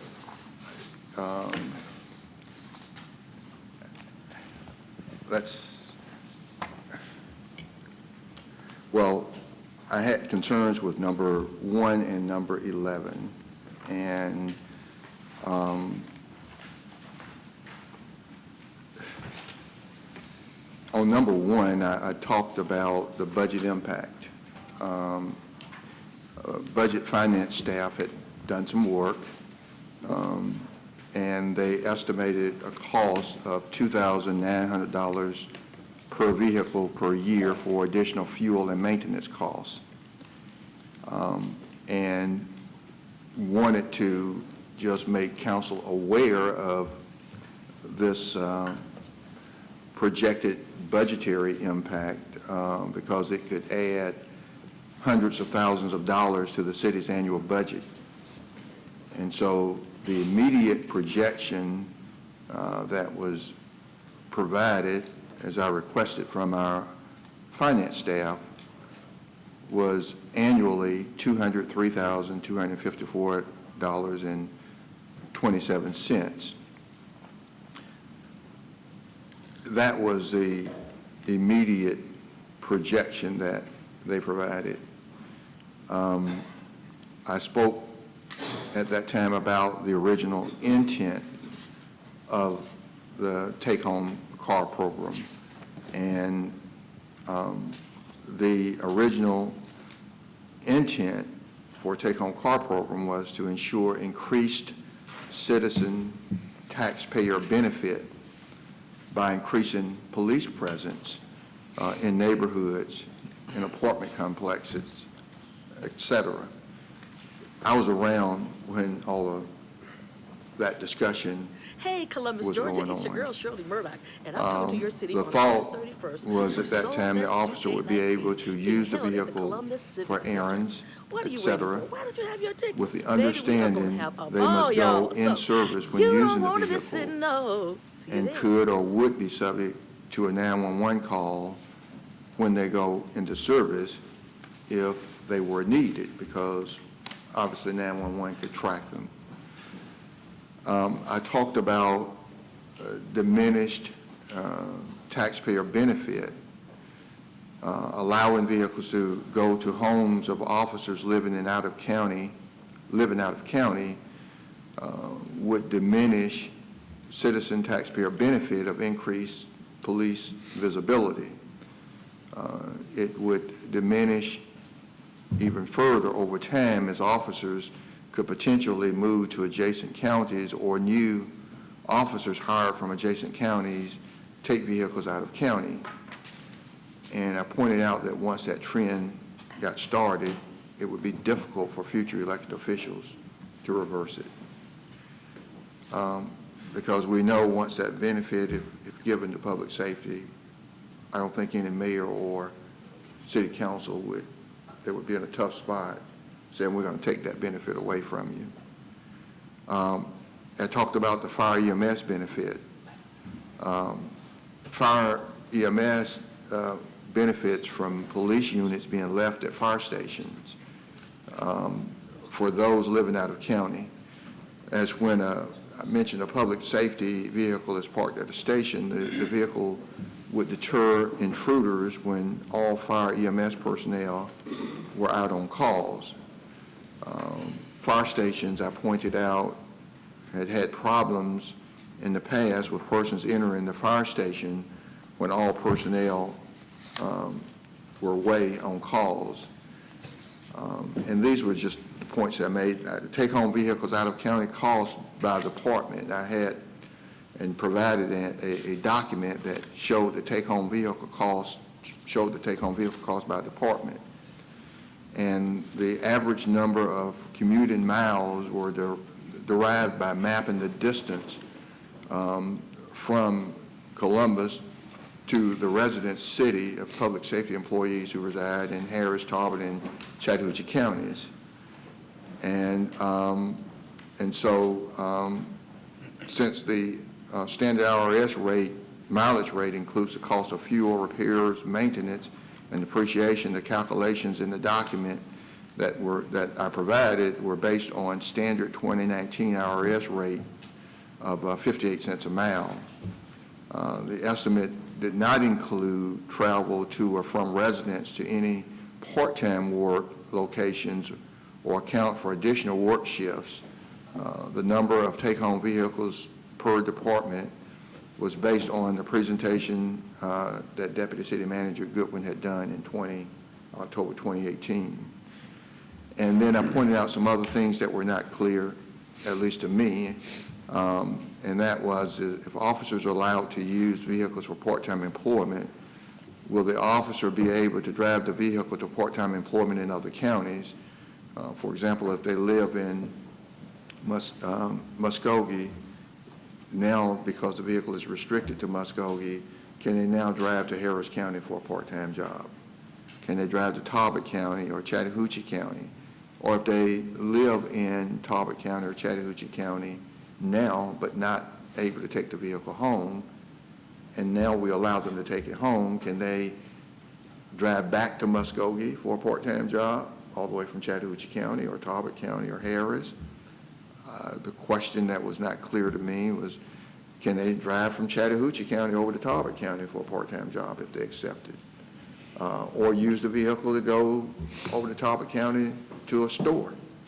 Well, obviously, if they're in that vehicle and not in Muskogee, they couldn't be called into service because they're traveling from Chattahoochee to Talbot or Harris to Talbot. Those things were not clear, and I needed some clarification on them. Will other officers now or in the future see this as a pay increase for out-of-county officers that they did not receive or they're not receiving, and place a value on that in that it is not offered or received by those in Muskogee County? So if you live in Muskogee County at 10 years from now, would someone say there's a value that you calculate for driving a vehicle all the way to Chattahoochee or all the way to Talbot, and I don't get that value because I live in Muskogee County. And so now they want to be compensated for an equal value. And if challenged, how do you dispute that there is a value? And because that value obviously is not to the benefit of the taxpayer, it's to the benefit of that individual if they drive the vehicle to Chattahoochee or Talbot County. And an officer in the future could make such an argument, I believe. And I said at that time, it appears that this is providing an incentive to officers to live outside of Muskogee County. Do we want to provide an incentive for them to live in Muskogee County, or do we want to provide an incentive for them to live outside of Muskogee? Just drive your city police sheriff vehicle, fire emergency vehicle to Columbus, and so we give you an incentive. And so pointing out that we have 66 officers today that will receive this incentive. What if that number grows to 50% of the force in 10 years? You could have hundreds of vehicles versus the 66 that we currently have today that live in Chattahoochee, Talbot, Clay.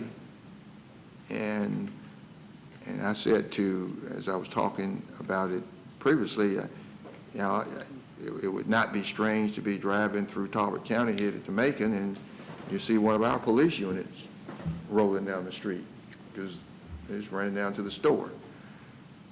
And so the fear in my mind is that it could get out of hand. And there's no cap. There's no way to reverse it. You have what you have once you do it, and it would be very difficult to come back and fix it. Those were my concerns on number 1. And then the concerns on number 11 had to do with the last 2 sentences. The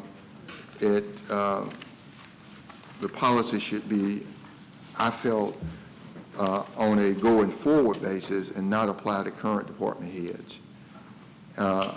Current department heads in most cases were awarded the car allowance as part of their employment offer. To rescind the car allowance or reduce the amount, I felt, I'm not a lawyer, and I asked the city attorney, may require a legal opinion, because if you give a person something in an employment offer, I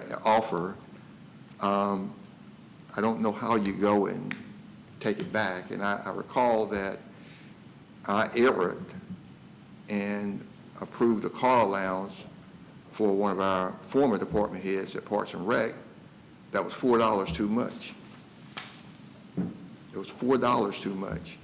And that department head did not, and you all remember this, back down because it was in writing. And we ended up letting that department head keep that $4 more than all other car allowances because, I mean, it was an employment offer. And so I shared it with you all because it was $4 too much, and that person would make get $4 more. and would not back off to $4, it meant that much to that person. And so I say to you that it could be a legal issue.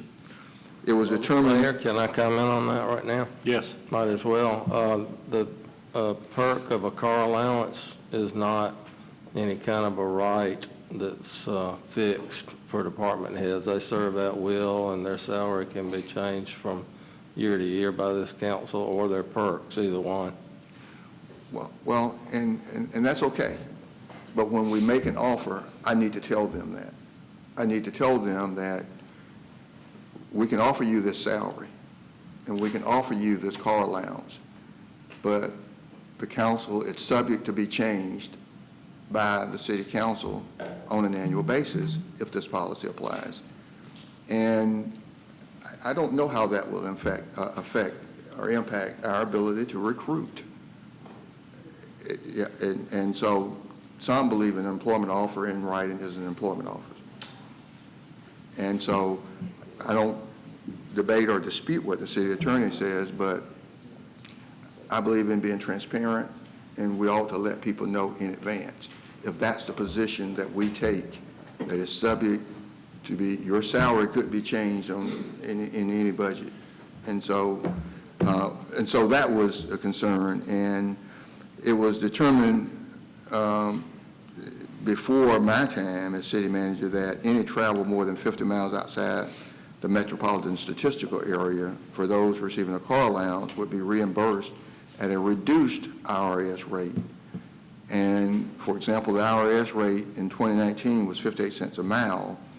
When employees, department heads who receive car allowances traveled more than 50 miles, they would get 28 cents a mile, not the 58 cents. And this reimbursement rate excludes depreciation. It is only for cost of gas, tires, oil, and other maintenance. The monthly car allowance, I said, was intended for local travel within the metropolitan statistical area.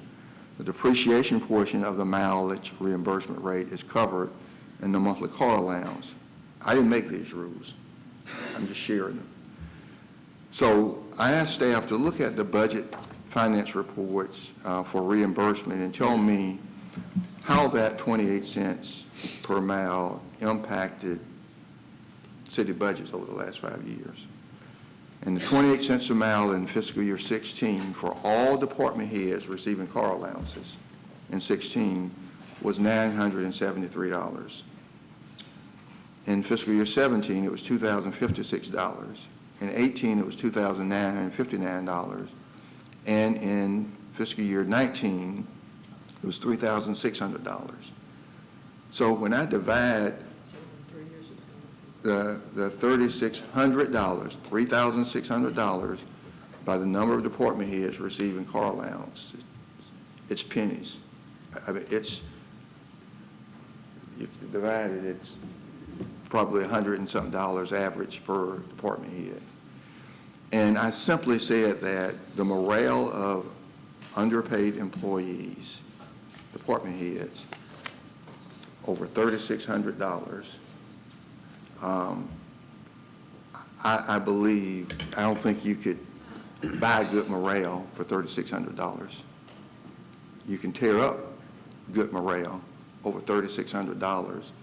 And I just simply, as city manager, did not feel the juice was worth the squeeze for $3,600, when at the same time, we're going to spend hundreds of thousands of dollars to allow public safety vehicles to go out of county. And that's concerning to me, but I don't get the vote and I don't make the decision, and we'll be guided by your decision. So, Council Barnes, those were the comments you requested that I email you based on my last sharing of those comments at that city council meeting. And prior to this, in conversations, I knew it was coming up. I was not here at the work session, but as I had a conversation with Gary, he said that if there's anything that we want to revisit after this, we would. And so that's my concern. And so that still stands, is that correct? Yeah, if I could I walk through Oh, yeah. a couple of points? Yeah. just to remind you, in the first paragraph, the car committee or council will periodically revisit the cost associated with the policy, at least annually at the budget session. What we're looking at is trying to control the cost of the maintenance on the cars. Again, remember, Darrell Short from Public Works was a part of our committee. We saw the value right away that she brought when we met. She was the first person we met with. And we asked her to become a part of our committee going on. So she met with everybody we met with all the way through and gave us advice on how to implement a lot of this. She was particularly intrigued with the technology that would allow us to better control a lot of the usage of the vehicles, and thought that the technology could be paid for or through the savings and use of tracking. So just to touch on a couple of points, I'm not trying to debate the city manager, just want to make some points here. My understanding of the part-time job situation through Columbus Police Department is the chief controls how they operate and where they can work. I don't think out-of-county jobs are allowed with their uniform and their vehicle. The other thing we talked about, as I said, we met last week, and we talked about, you mentioned item 11, we talked about making that a prospective policy item. And as regarding the mileage out of town, again, we did a survey. The city auditor helped us with that. Other cities, we couldn't find any other city that paid the 28 cents a mile for those that have a car allowance. And I would like to offer to pull that particular sentence out, allow council to vote on the whole document, leave that sentence out, and then allow you to come back and provide some information as to how we should move forward, whether we want to keep it in or take it out. But we could not find any other city or county that offered that, and we could not find any company in the private sector that offered that type of reimbursement. But I'm only talking about the last sentence, Mr. City Manager, the no mileage for out-of-town trip shall be paid to employees receiving a car allowance. So that, we would like to offer to pull that sentence, ask council to vote on everything else in its entirety, and then I asked the city attorney if he could help me with the prospective language in this.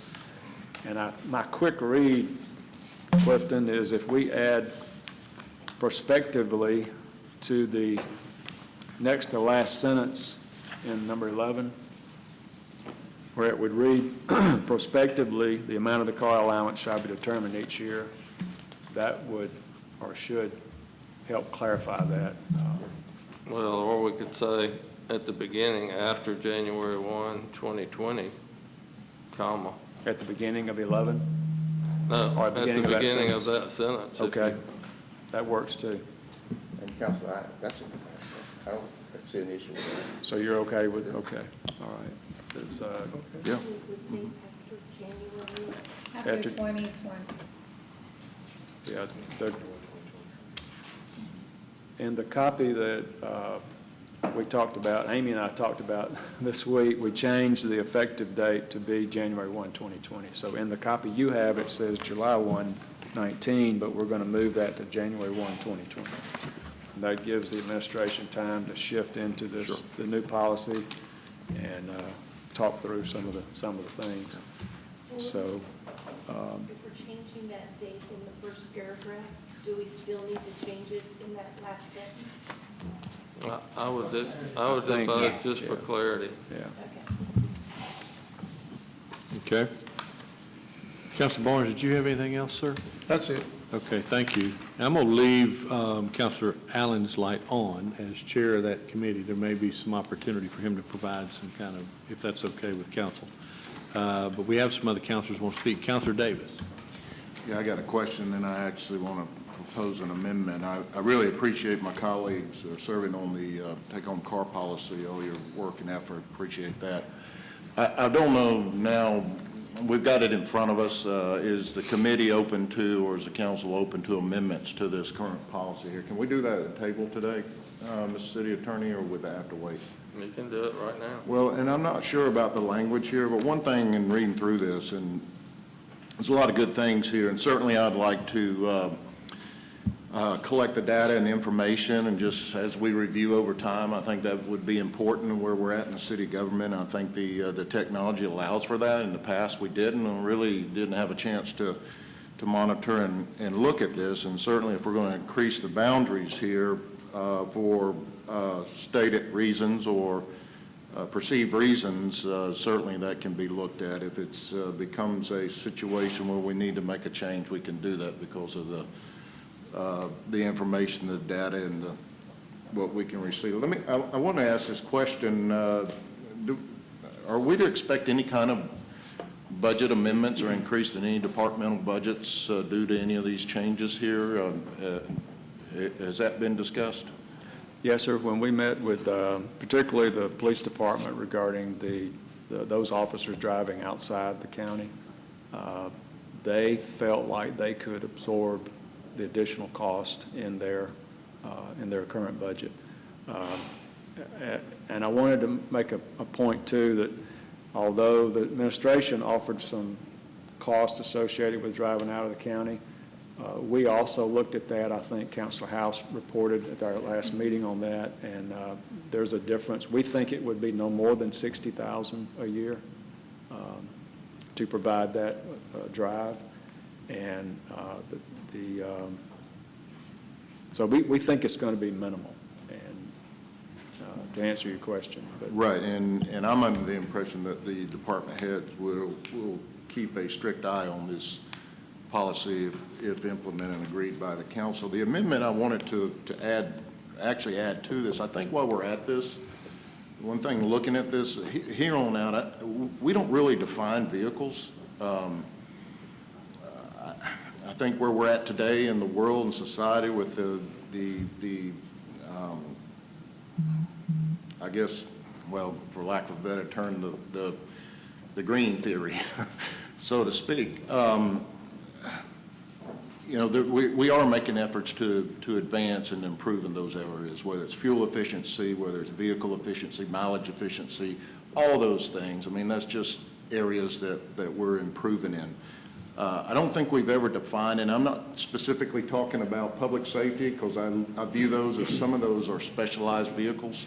So that's a whole different area. But when we talk about take-home cars or department heads having cars and things of that nature, I think we need to specifically define that to the vehicle, to a class of vehicle, which I would term as fuel efficient, 30-plus miles to the gallon. I think that's a very appropriate thing to do. We haven't done that in the past, and we've, you know, when I look at all the cars, we've got a wide range of cars. But I think if we're going in that direction and we're looking at incentives or perks or whatever for employment, I think we need to define it. Everybody knows going in what we're talking about.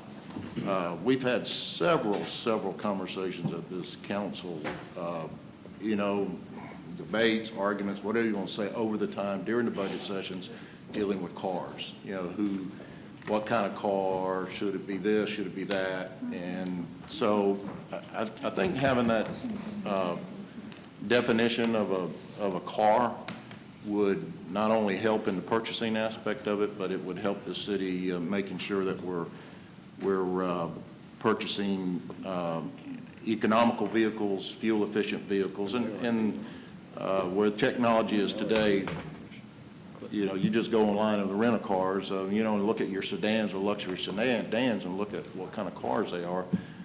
They're defined. So there's a lot of vehicles out there that I hope we can narrow it down and with the mindset of being efficient, fuel effective, cost effective, and with an emphasis on those. I think it's typically limited by the state contract, but we can look at trying to put classes of vehicles, I guess, on there. because I think it was determined this was a work in progress, kind of fluid. So I would think something like that would require a little more research, and the technology changes every year. So I think it's a good thought. It's just that we need to kind of, I think, move a little slower with trying to define those because the technology changes. I was going to ask the city attorney if there was already a definition in the code somewhere to help identify that. Well, there's a general definition of vehicle in the Georgia state law, but I think what Councilor Davis is getting at is some kind of new, more fuel efficient thing that, I think it could be looked at administratively. Yeah, that wasn't a part of our charge, drill down that far into the cars. Although some of the technologies that we identified would resolve your concerns if they were implemented. And you can attach them to the city car and use an app on a personal car. Again, I'm talking about the purchase of the vehicle. What type vehicles are we purchasing? Like I said, we've got several vehicles that you make the argument, 14, 15, 16, 17 miles a gallon. That's not right. That's just not, in today's times, that's not right. So I think if we are providing vehicles, I think it's in the best interest of the public, the taxpayers, that we're making good decisions with those purchases. What I hear, Mayor, is that the administration will take a look at that and maybe bring some options back as to what we can look at, and the council's open to doing it, just not to making an amendment today. Yeah. I think just by giving the administration the desire to try to be more energy efficient with the purchase of the vehicles, then it can be handled administratively. Just look for ways to try to find something, because you got to strike that balance. Because my wife drives a hybrid, and there's a tremendous savings, but it's also a little more pricey on the front end. So we just got to make sure that all that balances. Yeah. But I think it can be done administratively. I think we have purchased a few very efficient cars for some of those that use a city car. I want to say the deputy district attorney drives a fuel efficient car. I think he was talking about it when we met with him, if I recall. So we're heading in that direction at one point. So. Mayor, we can certainly take a look at that. Like you said, most of our cars are purchased from state contract, and so most, if not all, are fuel efficient to my knowledge. I just don't know, but all are purchased from state contract. And as you know, the state will put out a contract annually, and our local dealerships can see that price. They can go online and see what the state contract price is for those various vehicles. And they have an opportunity to compete. And if they can come in 2%, is it? 2%. If they come in 2% higher than what's on state contract, they get the bid. But, most still can't do it because the dealerships we're purchasing from have volume. But they're all on state contracts. We can take a look at. But we can also encourage through GMA for them to do the exact same thing that you're talking about. Yeah. And that is to try to restrict those state contracts to, set a target for fuel efficiency and ask them if they would try to make sure that contract includes vehicles that get at least that fuel mileage.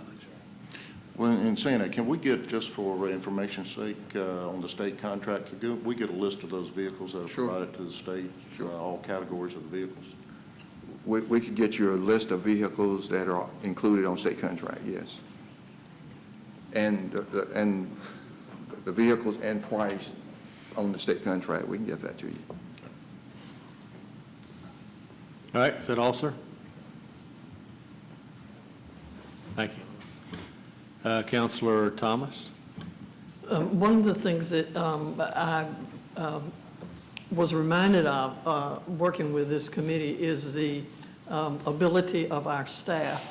And I know that we probably have someone on our staff who can do the kinds of things that Councilor Davis was asking for, to take a look at all of these issues and bring them back. I would not like to be so specific in this policy, for example, to say we can only buy cars that get 30 miles a gallon.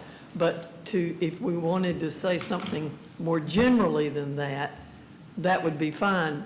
However, the administrative directive could certainly be that we do not buy cars that are more than, get X number of miles per gallon. And the staff, as Councilor Allen has said, particularly Darrell Short, was just invaluable to us. And I think that she probably, or she or some other person on the staff could put together some kind of a study for council's review. The other thing that I did want to mention, the taking home of a car into adjacent counties by not only public safety but other employees is a morale issue. Those public safety, particularly employees who live in these other counties, who are not currently able to take their cars home, it is a morale issue. They understand, I think, to the person, and I've had several conversations with some of the command staff as well as some of the rank and file officers. They understand the prohibition going into Alabama. That's real clear to them that we lose our sovereign immunity by going into Alabama. They don't have a problem with that. And they understand that through the mayor and through this committee and GMA and some other resources, we're trying to take a look at that and see if there's not something the State Attorney General of Georgia and the State Attorney General of Alabama can do to particularly those border cities deal with this issue. So I think that this adoption of this policy to allow our public safety employees to take their cars home in those contiguous counties is something that that will improve the morale of our public safety employees. And Councilor Allen, I did have a conversation with Chief Boren, and he said specifically that those public safety employees of the Columbus Police Department who live outside Muskogee County cannot wear their uniform, cannot use their car, cannot use their position as a Columbus police officer in furthering a part-time job. That is not allowed, and that he does not anticipate that being changed. And I don't know about the other public safety, I don't know about the sheriff's office, but I would imagine that they have a similar policy that once you get outside of Muskogee County, while technically under Georgia law, if you are a Columbus police officer and you're outside of Muskogee County and you see a infraction of the law, you can make a citizen's arrest until someone from that jurisdiction gets there. You cannot use your position for part-time employment. So I would encourage that we take a look at this, that we adopt this.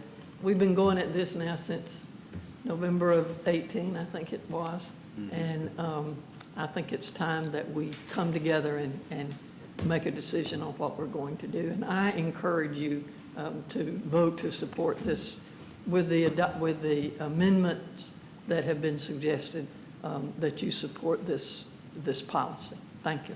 Thank you, ma'am. Councilor Crabb. Thank you. It seems like the statement in paragraph 1, from work to his or her private residence, clears up the issue of it being used for running errands and things like that. Mm-hmm. That they would not be allowed to use it to run their errands. And that was one of the concerns that you had. And you can, I guess with that new technology, you can track that. So, We, And the technology would tell us where they went. okay. And to that point, when we met with the chief, we also talked about, as the city manager expressed concern, that if we see this getting out of control, or if we have another economic recession, then we're going to have to pull this back in. And they need to understand that, and that was a message that they were going to pass on to Well, I will tell you that officers. typically compensation, anything that impacts compensation it's easier to put that toothpaste back in the tube than to take something away that you've given folks in the way of compensation. Yeah. So anyway, doesn't look like there's any further discussion. We have a motion and a second to adopt the recommendation from the CAR committee accepting the last sentence in number 11. And the addition of the, you're right, of stating that this is a prospective guideline. Any further discussion? If not, could you cue it, Bruce, for the vote? Councilors, you can enter your votes, please.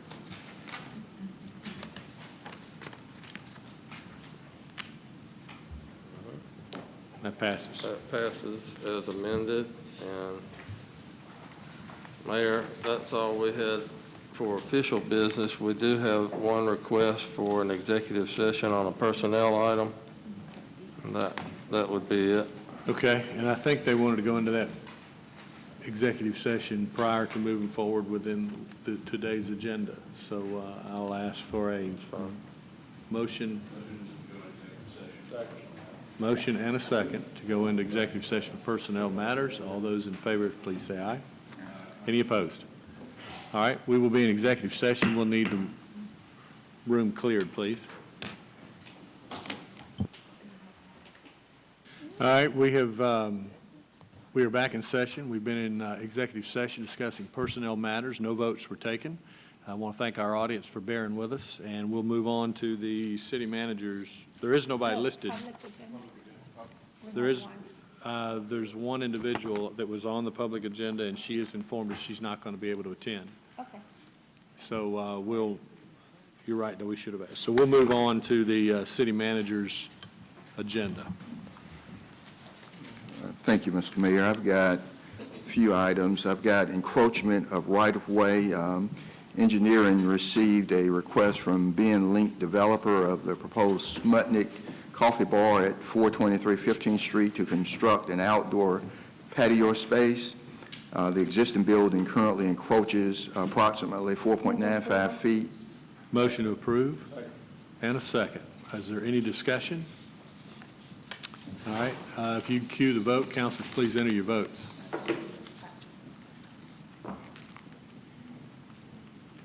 It is approved. Mr. Link, thank you for your patience. We got 2019 Metropolitan Planning Organization Transportation Alternative Program grant. It's $80,000. It's a 20% match. It's coming from CDBG. Motion and a second to approve item 2. Any discussion? All right, please cue it. Councilors, register your votes. That is approved. I've got the fiscal year 19 Edward Byrne Memorial Justice Assistance Grant, requesting to submit an application and accept $105,450 or the amount approved. Motion and second to approve the grant. We do have Councilor Thomas. Mr. City Manager, is this the one that I recall that the various public safety offices get together and divvy up the $105,000? Yes, ma'am, that's correct. And what we'll do is come back to you. We needed to secure the grant by the deadline, and then we will get with the public safety agencies and figure out who gets what, and then we'll bring it back to you for your approval on that allocation of this money. To the various departments? That's right. Thank you. Thank you, ma'am. Any further discussion? Bruce, if you please cue it. Register your votes, please. That passes. Have closure and abandonment of 20th Street. Housing Authority has requested the closure and abandonment 20th Street west of First Avenue in order to redevelop Chase. Motion, and is there a second? Second. Motion and a second. Counselor Thomas? And I'm assuming this has been run by the public safety folks, and the fire department doesn't have a problem with it, and They do not have any problems. okay, thank you. All right, any further discussion? Please cue it and enter your votes, please. That passes. Next, I have condemnation, parcel 37 of intersection improvement along Buena Vista Road. It's the Columbus Spider Web Network, and we're dealing with Norfolk Southern, the railroad company own it, and we've notified them, as we do with all others, when there's a road project. They have not responded. In order to keep this project moving, like with others, in such a case, we want to pay the money into the Superior Court and move forward with the project. There's a motion and a second. Any discussion? All right, please cue it and register your votes. It passes. Have a street acceptance portion of Glen Valley Drive. It's been inspected by engineering, and we recommend approval. Motion and a second for street acceptance. Any discussion? All right, please cue the vote. Councilors? It passes. We've got another street acceptance, Lily Rock Way. It's gone through engineering, meets the requirement. Motion and a second, street acceptance. Any discussion? Please cue it. Councilors, you can register your vote. That passes. I've got a Dream Lives Dr. Martin Luther King Jr. commemoration event, asking you to authorize Mayor, City Manager, Finance Director to accept $50,000. Accept $50,000 in gifts expected to be raised 2019 and 2020, and to expend these funds in addition to approximately $12,000 in carryover funds as necessary to cover the expenses for this event. We do this every year, and any monies that are left over would be carried over into the next year, and we're asking your approval. I think there was a motion to approve and a second. All right, please register your votes. That passes, and I'll tell you that we're in the process of making this event even bigger. Our objective is to make it a destination-type event where people will come from the surrounding region, and we'll share with you a little bit further into the year some of the particulars, but I think you're going to be pleased with what we're trying to do to put Columbus on the map with regards to this holiday.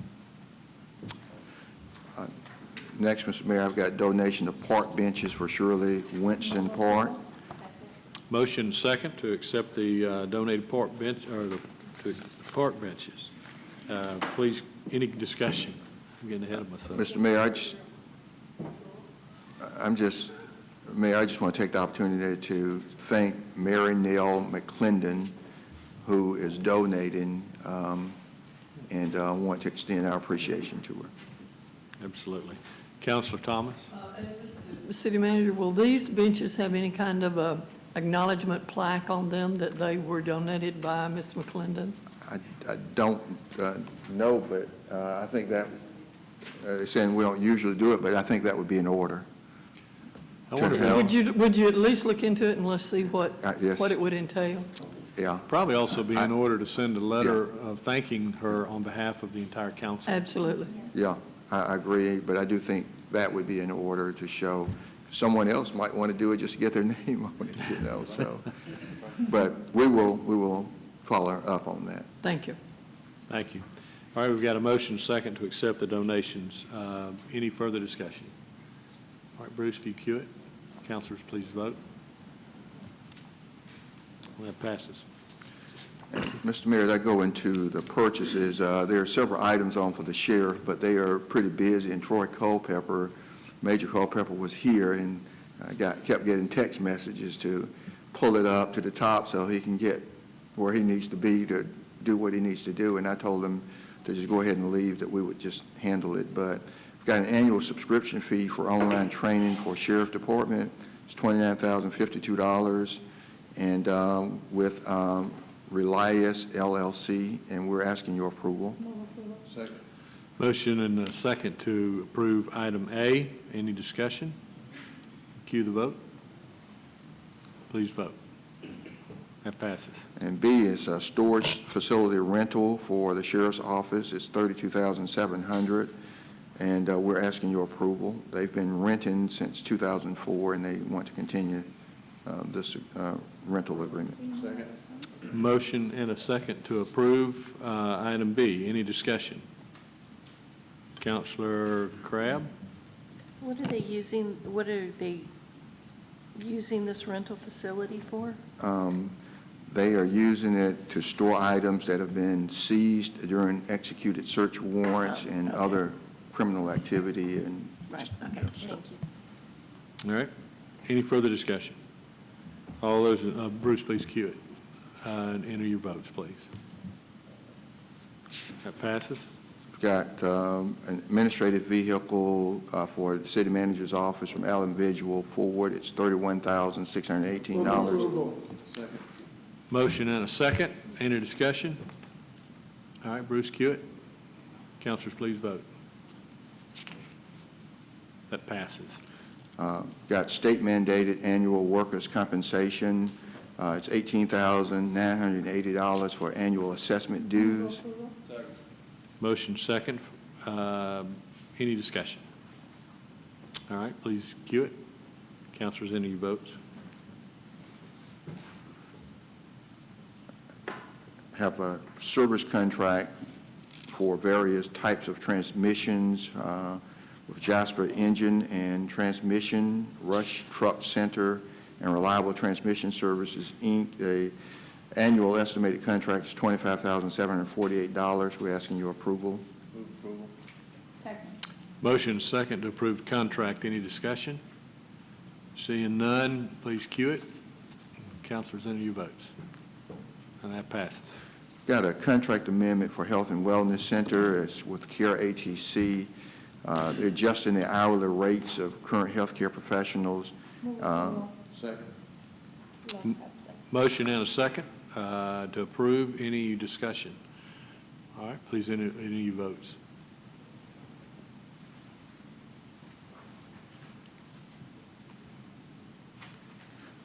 Got passes. Concession services at Government Center Complex. It's with Chester's Barbecue. They have the contract currently, and this would be a continuation. Second. Motion and a second to continue the contract. Any discussion? Councilor Crabb? Does this go out for an RFP? It does, yes. You know, that, and there's just no others that, okay. Well, I think there perhaps were others, but they're the preferred vendor. Okay. All right, any further discussion? All right, please cue the vote. You may enter them. That passes. So I've got concessionaire services for Parks and Rec sports facilities, and this is at Memorial Stadium in South Commons. Second. Councilor Crabb, did you have a comment? Oh, I just left it on. All right, motion and a second. Any discussion? Hearing none, please cue the vote. Enter your votes. It passes. I've got bus shelters for Metra. It's $20,000 for the purchase of these, 10 bus shelters. Mayor, could I move items I through L? I through L, there's a motion second. Councilor Thomas? I had a question on the bus shelters. I had someone ask me about donating a bus shelter. Do we do that? Do we allow that? Do we I think we would. bring those in? If they, Well, I know that at one point, there was someone who wanted to put one up by Open Door, and they were told that they had to be, they had to conform with everything else in the city, and because we weren't putting them in other places, you couldn't put them there, so. well, I do know that we want them at a bus stop, and you know, but if they I'm certainly open to a donated bus shelter that meets our specifications, and they're not asking to advertise on it. Yeah, sometimes they want to put it up so that they can advertise on it. Right. And certainly. So the answer to that is call the city manager. Yes, ma'am. Thank you. All right, we did have a motion and a second to approve I through L. Any further discussion or anyone that you'd like pulled? All right, seeing none, we'll cue it. Please register your votes. Items I through L pass. Would you run through them very quickly, those last few items, what they are? Yes, sir. I was bus shelters, of course, and J is ARC GIS software license and maintenance, K X-ray scanners for Recorder's Court, and L Georgia Subsequent Injury Trust Fund assessment that they assessed us each year based on claims. And even if you don't have claims, you get assessed. But those were those items, Mayor. Okay. And then, Mr. Mayor, moving into the updates and presentations, Councilor Thomas had asked at some point that we bring forward any legislative items. Would it be okay to go to B first? Our tax assessor's been here since midnight, I think. Come on up. Is that okay with? Yeah, no problem. You have proven your stamina. Yeah. And we want to welcome Chester Randolph, too, from the Tax Assessors Board. Mayor, I asked the tax assessor to come and provide an update. I don't believe she's had a chance to do it since being hired or brought on as tax assessor, and I thought it would be good for her to share information with us. Ms. Suzanne Widenhouse. I've got it down now. We're getting there. We're getting there. So I think it's still morning. No, good afternoon. I'm cutting into your lunch hour. My apologies. Suzanne Widenhouse, I'm the newest chief appraiser, was brought on after Betty retired in March. It's my first opportunity to present to council, so thank you very much. I've had a chance to meet a few of council folks at various things, some of Mr. Mayor's Let's Talk Columbus events. So it's good to see everybody else here. I'll jump right into it. We have some deadlines that we normally have to meet in the assessor's office. So just to kind of run through those so you have an idea of what we're talking about. January 1st is what we base everything on in our office. That is our date evaluation. So January 1st is probably the most important date that we deal with, followed closely by April 1st. April 1st is the deadline for all personal property returns, real property returns, exemptions, applications, homestead applications. All of that has to be in our office by the 1st of April. We don't have any rights to extend that deadline. That deadline is set by the state legislature, and that's the deadline that we operate under. Once that deadline passes, then our next major deadline is to try and get our digest to our tax commissioner, Ms. Huff, by the 1st of June. And I will tell you very honestly that that is an impossible goal. If we were not a split billing county, we would be able to have until July 15th in order to get the digest to the tax commissioner's office. The state legislature a number of years ago changed the appeal period on the notices of assessment that we send out, extending it from 30 days to 45 days. And so what that has done for us is that has extended our time period that we have open before we can send the digest on to the tax commissioner's office. So in asking for a June 1st deadline for it to roll to the tax commissioner, that means that we would have to have all of our notices of assessment and all of our work done by the 15th of April. With the deadline being the 1st of April, and most of our businesses and large investors who own multiple properties not returning their values and their returns to us until the 1st, or mailing them postmarked by the 1st of April, that gives us a mere 2 weeks to try and process everything. And it's not possible with the staff that we have. So I'm laying that out there very honestly. So what we do is our goal is actually to get it to her by the 1st of July.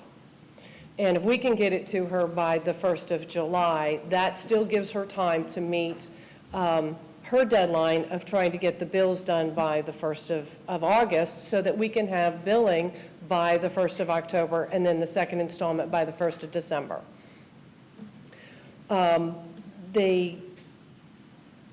The big challenge that we used to have was the way the systems worked. Now with us being on Tyler, our systems work much more seamlessly. There is no official rolling of the digest to her. It's we lock it down on our end and she gets it on her end to start working with it immediately. And that's one of the things that's happened for us is that this year was the first year we've tried to do that, and Ms. Huff was able to get bills in the mail by the 1st of August. So that was a really positive for us because that was the first year that we had tried to just lock it down on our side and lock my folks out other than in what we call hearing and tracking, which allows them to process appeals. It allowed them to then start doing what they needed to do downstairs in the tax commissioner's office. So that was a huge win for us. And as we grow into IS World, into this new system that we have, we're going to see things operate more seamlessly and hopefully be able to meet those deadlines without any major headaches, stress, more gray hairs. So those are our major deadlines that we deal with. Now, as far as what we sent out for the 2019 digest, we are now at 70,008 taxable real property parcels. We have 2,391 exempt real property parcels. We have 8,987 personal property accounts. That includes airplanes, boats, and businesses. And we have 1,263 manufactured homes on the digest for 2019. What we mailed out notice-wise, we sent 1,001 personal property notices. Those were mailed on May 17th. The appeal period for those notices ended July 1st. We mailed 69,961 real property notices on the 21st of May. Their appeal period then ended July 5th. So we missed our goal of May 15th on that just a little bit. So we didn't actually get everything to the tax committee. We still got it to her by July 15th, but we would have, we're working to move it forward every year. So we still got it to her by the 15th, but not as easily as we would have liked to. Out of all of the appeals that we received 29 personal property appeals, and we received 931 real property appeals, of which 247 were commercial property and 684 were residential property. This is a far cry from the 2017. Yeah, I wasn't here for that, but I know about it. So this is well in line with what we expect for appeals. There's nothing unusual about this number of appeals. These are not pre-17 numbers, I'll tell you that. This is a little bit higher than pre-17, and I think we can chalk that up to the fact that we have a more educated taxpayer as a result of 2017. So we can take that as a positive takeaway from what happened in 17, that our taxpayers are now more educated, they understand their rights, and they are coming to us and willing to question their values, and we have no issue with them questioning them. So for them to come and we're not perfect. If we make a mistake, we'll fix it. So they know the process now. They're not as afraid of it, and they're bringing stuff to us. Fortunately, we're getting more accurate, which is why we're not where we were in 17. We have a much more reasonable number of appeals, and that goes to the accuracy, the settling in, the getting used to the new system. All of our residential appeal field reviews have been completed. So all 684 properties that people appealed have had a physical review done on them. Our field appraisers have been out there to all 684 of those properties. Our commercial, we still have 35 left to visit, but we've been to 247. So we are working our way through all of those appeals. Now, when I came on board, I discovered that we had not had a department assessment or strategic goals revised since 2007. So one of the first things that I did coming on board was I did a department assessment and I revised our strategic goals, pulling them in line with where we are today. I have included for all of you some bedtime reading, and that is the 24 pages of the departmental assessment and strategic goals. The Board of Assessors has in fact seen those, and they got put to sleep multiple weekends until they got through them. They have reviewed them and approved them. So these are the goals that we're operating towards. They are not necessarily short-term goals. Some of these are long-term goals. It's just where we would like to be taking this office and some of the challenges that we have facing us and how we're going to address those. So that's what that 24-page document is that I've given you all. To hit on the top issues here that we've got, first and foremost, our goal is always to make sure that we get our annual approval of our tax digest. We want to make sure that that's approved, that we're not operating it under a consent order. We want it to be accepted and for Department of Revenue to say, yep, they're doing what they're supposed to be doing. So that is always, first and foremost, our #1 strategic goal. Always will be. The second major goal that we have is to try and bring our office personnel up to a sufficient staff in order to prepare that digest effectively, efficiently, and timely, meeting that July 15th, and if we can, try and bring it back to July 1st deadline so that we can work seamlessly with the tax commissioner downstairs. We want to be training any new personnel, but I also want to be cross-training existing personnel to give us some depth within our office. One of the things I noticed was that they're very siloed. Residential does residential. Residential doesn't cross into commercial at all. And we need depth in case we have somebody who's out, that kind of stuff. It's necessary. And it's good for the city if we have that depth. It also allows us to be able to then promote from within.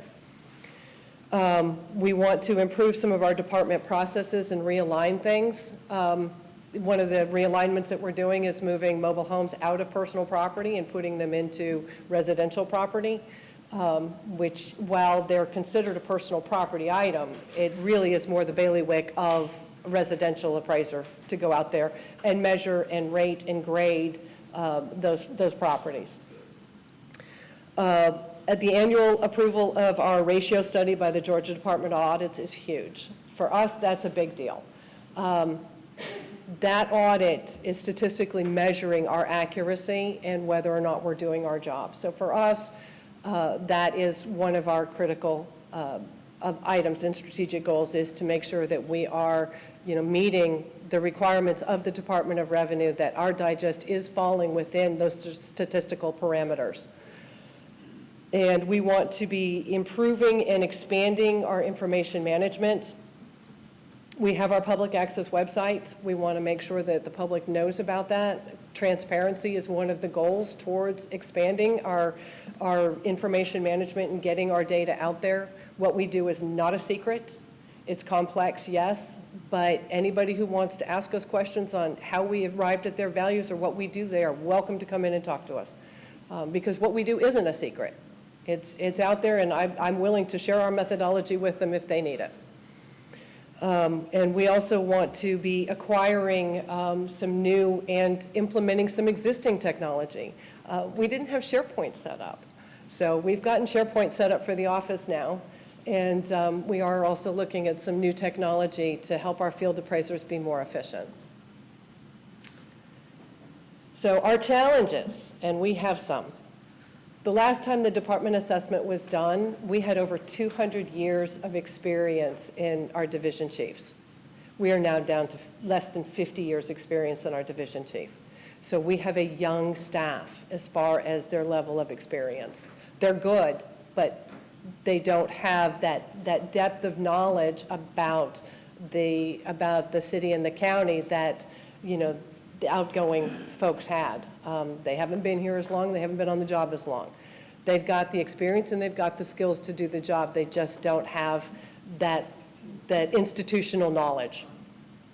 We have some challenges with extended periods of staff shortages. hopefully we'll get those addressed and get people trained, and we'll put a stop to that one. Equipment replacement and shortages. I have 13 field appraisers. I have 7 cars. That's inefficient. That doesn't work.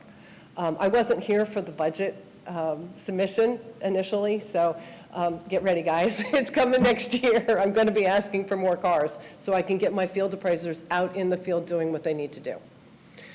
I'm putting y'all on notice if y'all don't mind. We're doing a lot of duplication of work effort as well, and that's why we're looking towards some technology solutions. They go out to the field, they work a property, they come back in, they sit at their desk, they rework that same property. There's some solutions out there that allow them to do it in the field, and then our field appraisers aren't in the office half the time. They're out in the field all the time. So that's, some of the things that we're working towards at some of our challenges. Additional training, more frequent training. We are, it's always a challenge. I have gone back to the Department of Revenue, and I have proceeded to tell them how great Columbus is. I've told them how great our facilities are, how wonderful our community room is downstairs, how fabulous our hotels are, how great our nightlife is, and begged them to please, please, please bring us some classes here so that we don't have to travel. Because that eats up our training budget. It eats up a huge chunk of our budget, is trying to send people out to get training. And it's mandatory CE. They have to have it in order to maintain their qualifications. So I am making a pest of myself to the Department of Revenue. If they call and they say, would you please stop? Or nope, I'm going to keep going until they bring us some classes. And then our last major challenge that we have to overcome is the negative perception of our office. 17 was tough for the folks in that office. They took a whooping from a public perspective, and we need to try and rebuild that. And that's, we're working on the morale in there. That is improving. Now we've got to work on public perception of what we do. And that's why we are big into the transparency. Come talk to us at any time. I know I've had some council people who have contacted me, asked me for information. I will jump on it, get you whatever I can get you. And I'm attending all of the mayor's Let's Talk Columbus because I want people to know that we are available to talk to. And what we do, like I said, is not a secret. So that's one of our challenges, is to try and overcome that perception of our office. So moving on to the good stuff, our strengths. We consistently meet those criteria that are set forth by the Department of Revenue and by the state legislature in regards to our digest. We consistently meet our measurements, our levels of central tendency, our assessment levels, our fairness, our uniformity, our lack of bias. We meet those statistical tests year in and year out. And our audits, they come in, right where they're supposed to be. Public access website is a huge strength of ours. One of the other things that we're looking at is we used to be on a site called QPublic. And when we went to Tyler, we, of course, left QPublic. Well, QPublic has come back and said, we'll host your information. We won't charge you for it as long as we can do a subscription. So that, a lot of our realtors out there in our community and our general public, they like the QPublic site. So we are exploring that as an option. I have the city attorney's office reviewing contracts to see whether this is something we want to go forward with. But it's a possibility that we could get our information out there to more than just our public access website. And that goes to the transparency and that being one of our strengths.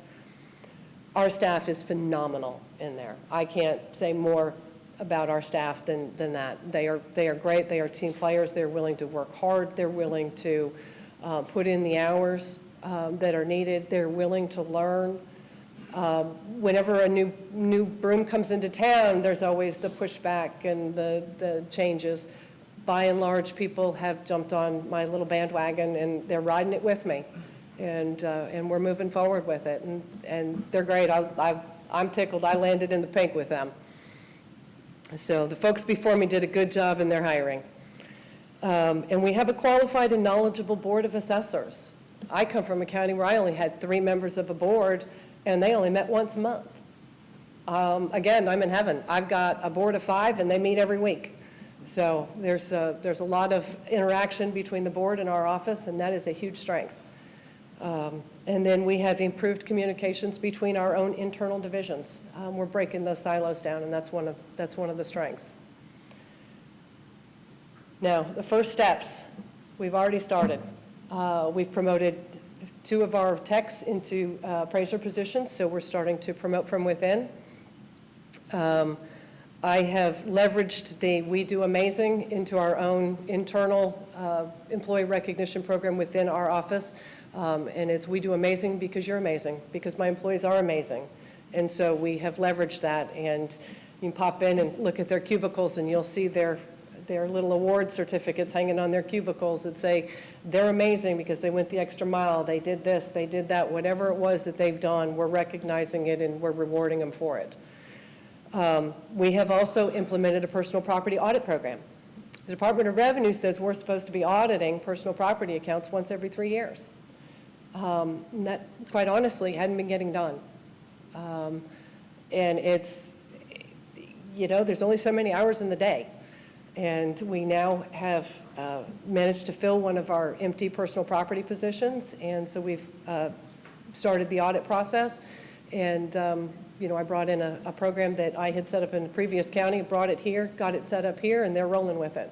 So letters are going out. You'll probably hear from some of your constituents. I'm getting this letter. It's asking me for, financial statements and chart of accounts and things like that. And that happens with the business accounts. It's part of the process. If they're working with an accountant, they just need to turn it over to their accountant and, they'll get us the information that we need. But it is part of our requirements from the Department of Revenue. And in regards to my whining to Department of Revenue about getting us classes, well, they haven't brought us any physical classes here yet, but we have started some webinar type classes with them, and I have gone to the instructors. We held our first one just last week. We did a survey of the staff after it was over, and the results were overwhelmingly positive. But yeah, we brought in through Skype Business. They held a class. We pulled everybody into our boardroom, and we held a class on appeals and processing appeals and what needed to be done. And that was a huge success, and we're going to continue to do that. It was the first time Department of Revenue had ever done that. We were the guinea pigs, and we'll keep pushing for more of that. It's free, and that's always good. And then, of course, we rolled out SharePoint to our office. So now we have a collaborative tool that they had not previously had that we can work with. And so I'm getting them to start coming out of their shells and working collaboratively with each other. And that's it. So if you all have any questions, I'm more than happy to answer any. We do. Councilor Crabb, let me get to her. There we go. Hello. I plan to come and visit you. Oh, good. Absolutely. Great. I do have a question. Is Q Public willing to share part of their subscription with us? That's part of the contract. And those details have not been ironed out. My understanding is that if they get over a certain number of subscribers, then yes, it gets shared back. Okay. Thank you. And that's like I said, we'll see what we can negotiate with I got the city attorney checking it. Sounds good. I look forward to sitting down and talking to you soon. Come see me. Okay. Councilor Barnes. Ms. Whitehouse, it's my pleasure to meet you for the first time. Thank you for the bedtime reading. But let me tell you, I have a good read when it comes to people. I like individuals who are enthusiastic about their job and facing all challenges, and you've given us a full range, and so it's my pleasure to meet you. Welcome on board. Thank you. And thank you for your commitment and for the ideas that you implemented in your department. Thank you. You want to introduce your board members? Oh, absolutely. We all know them. I have our chairman of our board, Chester Randolph, is with us, as one of our newer members, Jane Gobar. Thank you all for being here. Suzanne, we appreciate what you are doing. You have hit the ground running, and we're excited about where the Tax Assessors Department is headed. So thank you very much, and thank you as board members. Thank you. Thank you. Thanks for bumping me up, so I can go back to work. And Mr. Mayor, I would like to quickly I have 2 items for what I will refer to as the 2020 legislative budgetary agenda. Councilor Thomas some time ago asked that items that would be requesting state funding support be brought early before council to send resolutions, because the governor, as she had talked to Representative Richard Smith, the governor prepares his budget prior to getting our usual legislative agenda late in the year. And so we've got 2 items that we'd like you to go ahead and approve resolutions that we can send to the delegation, that they might try and encourage the governor to include funding in the state budget. And the first item came to us from Councilor John Howells, but again, Councilor Thomas made the request that we do something early. And so the first one is Interstate 14. Interstate 14 is under construction in Texas, and first officially opened on January 26, 2017 near Killeen, Texas. And based on what we've heard around this table and from one of our young millennials, Frank Lumpkin, the fourth, we desire that our local legislative delegation support an extension of I-14 to and through Columbus, and include specific funding in the state budget for this DOT project, and take any other appropriate legislative action concerning this highway extension.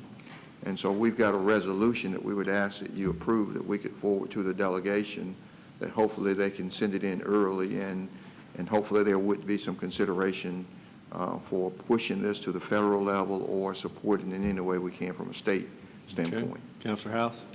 The reason I asked that this be included in the budget side is because we've all said we think we ought to do it. The House and the Senate at the state have endorsed the idea, but nobody's put any money on it. And so until somebody puts some money on it, it's just going to lie there virtually dead.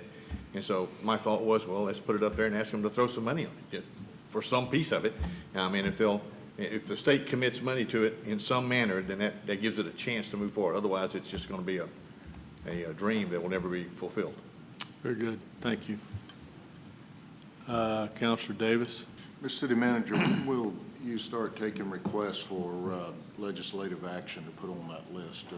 Anytime from here on out? Yeah, we have been soliciting and we're accepting them now. And in fact, the Hometown Connection is scheduled for October 24th, I believe. October 24th. We've already confirmed that date with the delegation, and need to confirm your schedules, of course. But we're accepting those now. We'll still have our usual Hometown Connection in October, but we want to get these up early because they potentially funding to be determined on I-14, and on the second one, I'll talk about that, but we're doing that now. Well, for referral's sake, if you don't mind, I'm going to just share with you one that I've been requested to put on the list. And the city attorney's office can probably craft a language, and the staff can get together and craft a language. But Mr. City Manager, Mr. Mayor, fellow council colleagues, I've been getting a lot of concerns about Lake Oliver. The excessive amount of silt, dirt that's built up, silt that's built up, runoff that's built up, and it seems to be becoming more and more noticeable throughout Lake Oliver. There's a lot of that are natural causes, but in the topic of the discussion, I think there's going to be some Georgia Power folks and some others who are going to have some meetings with some of the people who have expressed concerns around living on Lake Oliver or use Lake Oliver for recreation. But I don't think that the state does any kind of studies, 10-year, 20-year, 25, 30, and the question came up, if this continues, where are we going to be at in 10 years or 20 years or 30 years? So I have talked to some of our legislators, and they've said that they don't know of anything that's out there, of nobody doing studies, impact studies, from this standpoint. But that has come up, and I told them that one of the things that the city can do is to ask our legislators to look into that. I don't know if that's, I imagine it's a statewide issue, but I do know that we're having some problems that are becoming more and more noticeable. And I don't know of one, whether with the Corps of Engineers, federal government, the state, I don't know, Georgia Power. Everybody has different responsibilities on it, but I don't know of any impact study out there that we're monitoring that and looking at it over the course of time, which begs the question, where are we going to be in 10, 20, 30 years? What are we going to be dealing with? Is it continuing to build up, or is it going to be something that, is going to impact Columbus tremendously? I don't know, but it just came to my attention that, maybe we should ask our legislators to look into that. Okay. And craft some language where it can be proposed, because I would think that would be, it'd be a wise effort. So I just, if I may, whether referral or just put it out there to be put on the list, if you want to send a copy of a draft to the council members, myself, that would be great. Sure. We'll see if we can get something drafted and let you take a look at it. Thank you, sir. Good. Mr. Mayor, it's a resolution to go to the delegation, so we if can council entertain a agree. motion to approve the resolution. Yeah, you typically vote on them individually, though, so separately. All right, we got a motion and a second. Any discussion? All those in favor, please say aye. Aye. I believe it was. Okay. Either way. All right. All those in favor, please say aye. Aye. Any opposed? And the second one, Mr. Mayor, the National Infantry Museum, as you know, is looking to develop the approximately 59 acres of land it owns just north of its main campus. To do this, a two-lane span road is proposed that would run through the middle of the property and allow the development of this site. Without the roadway, they are telling us the property could remain vacant for some time, limiting the generation of any revenue that could be used for the maintenance and development of the museum. The estimated cost of this project has been established at $2.7 million.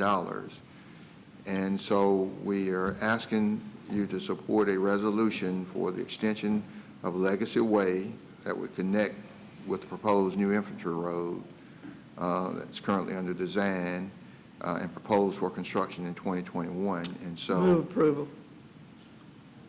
Second. There's a motion and a second. Any discussion, Councilor Thomas? This is an issue that I know the Infantry Museum has been talking about for some time. And in a conversation that I had with General Jones and Mr. Redmond about this, they were talking about the prospect of, if this road goes up through that property, that they might not sell that property to businesses, but could do long-term leases, and that those long-term leases would in turn bring property taxes into the city. And so this is not only for the museum's maintenance and operation, but also to help with property taxes in the city. And so I would, and I do know, and Mr. Mayor, I think you probably were there last week when the governor was in town, and he met with the Infantry Museum, with some of the folks from the Infantry Museum. So this is something I think that is very timely and that we need to get moving on as quickly as we can. So I appreciate your support of this resolution. Thank you. Councilor Davis. Yeah, I just, I mean, I've had some conversations. Well,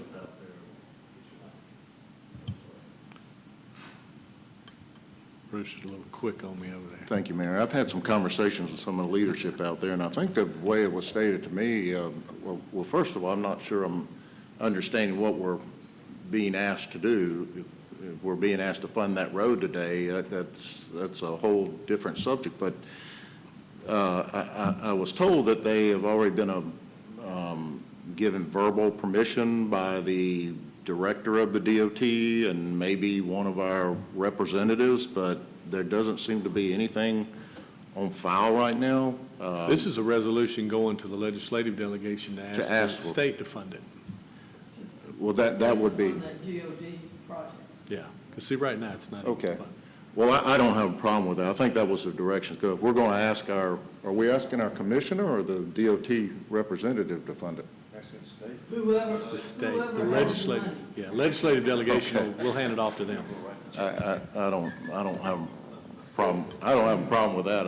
Okay, I didn't think you did. I was wondering where we were going. No, I didn't. Okay. Maybe I just, forgive me, maybe I just misunderstood the funding aspect of it. Okay. I don't know if, never mind. Motion and a second. I keep turning the wrong lights off. Motion and a second. Any more discussion? All those in favor, please say aye. Any opposed? So thank you, Mr. Mayor, on that and council, but we will be having our hometown connection, and we are accepting right now any legislative agenda items for 2020, and they can include funding. If you failed or didn't get them in now, we'll still accept them at the hometown, for the hometown connection. So we look forward to hearing from you and from departments on legislative matters. We will be bringing a resolution asking council to support allowing us to support Representative Richard Smith's previous attempt to allow any SPLOST funds to require a minimum of 2%, no more than 5%, set aside for maintenance for any projects completed through a SPLOST. Yeah. Okay. So. Oh, Councilor Thomas. And Mr. Mayor and Mr. City Manager, I would request that the two of you have some deliberate conversations with our delegation to let them know why we have done this earlier than we typically do, that we do want them in their dealing with the governor and with other legislators before we get to the October date, to bear these things in mind. And let's make sure that it's a deliberate attempt to make sure they know what we're requesting the governor to include in his budget. Sure. Thank you. Thank you. With that, Mr. Mayor, we're going to call on Carolina Rodriguez to talk to us about the Land Bank Authority. She's our real estate coordinator for community reinvestment. She works for Laura Johnson. Good afternoon. Good afternoon, Mayor, members of council, Mr. City Manager, esteemed city staff, and members of the public. My name is Carolina Rodriguez, and I'm a real estate specialist for Community Reinvestment Department, and I oversee the Land Bank Authority. So I'd like to just spend a few moments kind of recapping where you've been with the Land Bank, what we're currently up to, and what we're tracking, for happening in the next year. Okay, so the Columbus Land Bank Authority was established in 1992. It was one of the first land banks in the country. In 2012, the state of Georgia passed a new Land Bank Act that gave increased flexibility to land banks here in Georgia. It passed with near unanimous support, and since 2012, here in Columbus, about 9 properties have been conveyed under that law. In the last year, you all contracted with the Center for Community Progress And they made some recommendations as far as how to proceed with the land bank, and one of those was hiring some staff, and that would be me for the land bank, and I've been working to implement a lot of the recommendations that they provided. The land bank is basically designed to go after problem properties in the community, properties that are vacant, abandoned, and tax delinquent. And the land bank is also designed to really deal with a lot of the negative externalities of those problem properties, things like neighborhood decline, crime, and the hit that, of course, municipal finances take as a result. So it's not just about the property, but it's about getting towards those positive outcomes that deal with those bigger problems of the cycle of abandonment and neighborhood stabilization. So in designing a way forward for the land bank, we kind of asked ourselves, well, how might people engage with the land bank? It was an underutilized tool, and so folks were kind of unsure about what exactly it is that we do and how to engage with us. And we also asked, well, how might we dust this tool off? What is the best way? As you know, our land bank is governed by a board of 7 members that you appoint. We focused a lot on kind of ensuring that we had a good framework moving forward. So just making sure that we all were on the same page about the land bank and its powers and authorities, making sure that we had policies and procedures in place so that we could be a more predictable tool in the community, that folks knew exactly what our priorities are and how to engage with us. We rebranded and launched a new website. We were able to work with Chattahoochee Valley Community College and their visual communications class. The former professor there, Chuck Lawson, was very helpful. And our board ended up selecting a logo designed by one of the students, Corey Hart. So we were very thankful for that collaboration. And then we've been working with Clerk of Council to make sure that we are not just in compliance with open meetings, but kind of exceeding those expectations of transparency, and again, trying to be open and predictable for folks. And then just scrubbing through our bank accounts and making sure that everyone understood that we kind of our land bank funds were dwindling, and we did receive a injection of community development block grant funds, so that understanding our funding source and what the priorities are for that funding and the constraints and opportunities for that funding was important. Developing the partnerships was also key in this last year of activity. So making sure we were, on the same page with community reinvestment and the city's consolidated plan, working with John Hutchinson and his team at Code Enforcement and figuring out where there were synergies that could take place, building our relationship with the tax commissioner, was very important. We reached out to the school district to get an agreement, again, on some efficiencies that we could gain there. And then, of course, our affordable housing developer partners with NeighborWorks and Habitat, and exploring others around the community. Then we set up to develop some programs, and I'll talk a little bit more about those in detail. And just a reminder about the powers of the land bank. We're able to acquire property by sale, donation, or government transfer. We're able to place credit bids at the tax sales, absent third-party bidders. The land bank is able to hold property tax exempt. And an important feature of the land bank is the ability to extinguish back taxes and liens. We're also able to consider things beyond the sale price of a property when we're disposing of properties, for example, the type of community benefit that can be provided through the transfer. And the land bank is able to retain 75% of municipal taxes generated for 5 years after the transfer of a property through the land bank.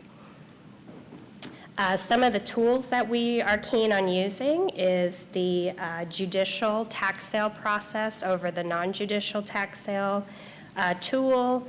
mainly because it's a shorter time period and it results in better due process for the property owners and gets us clear and marketable title to the property at the end of that process.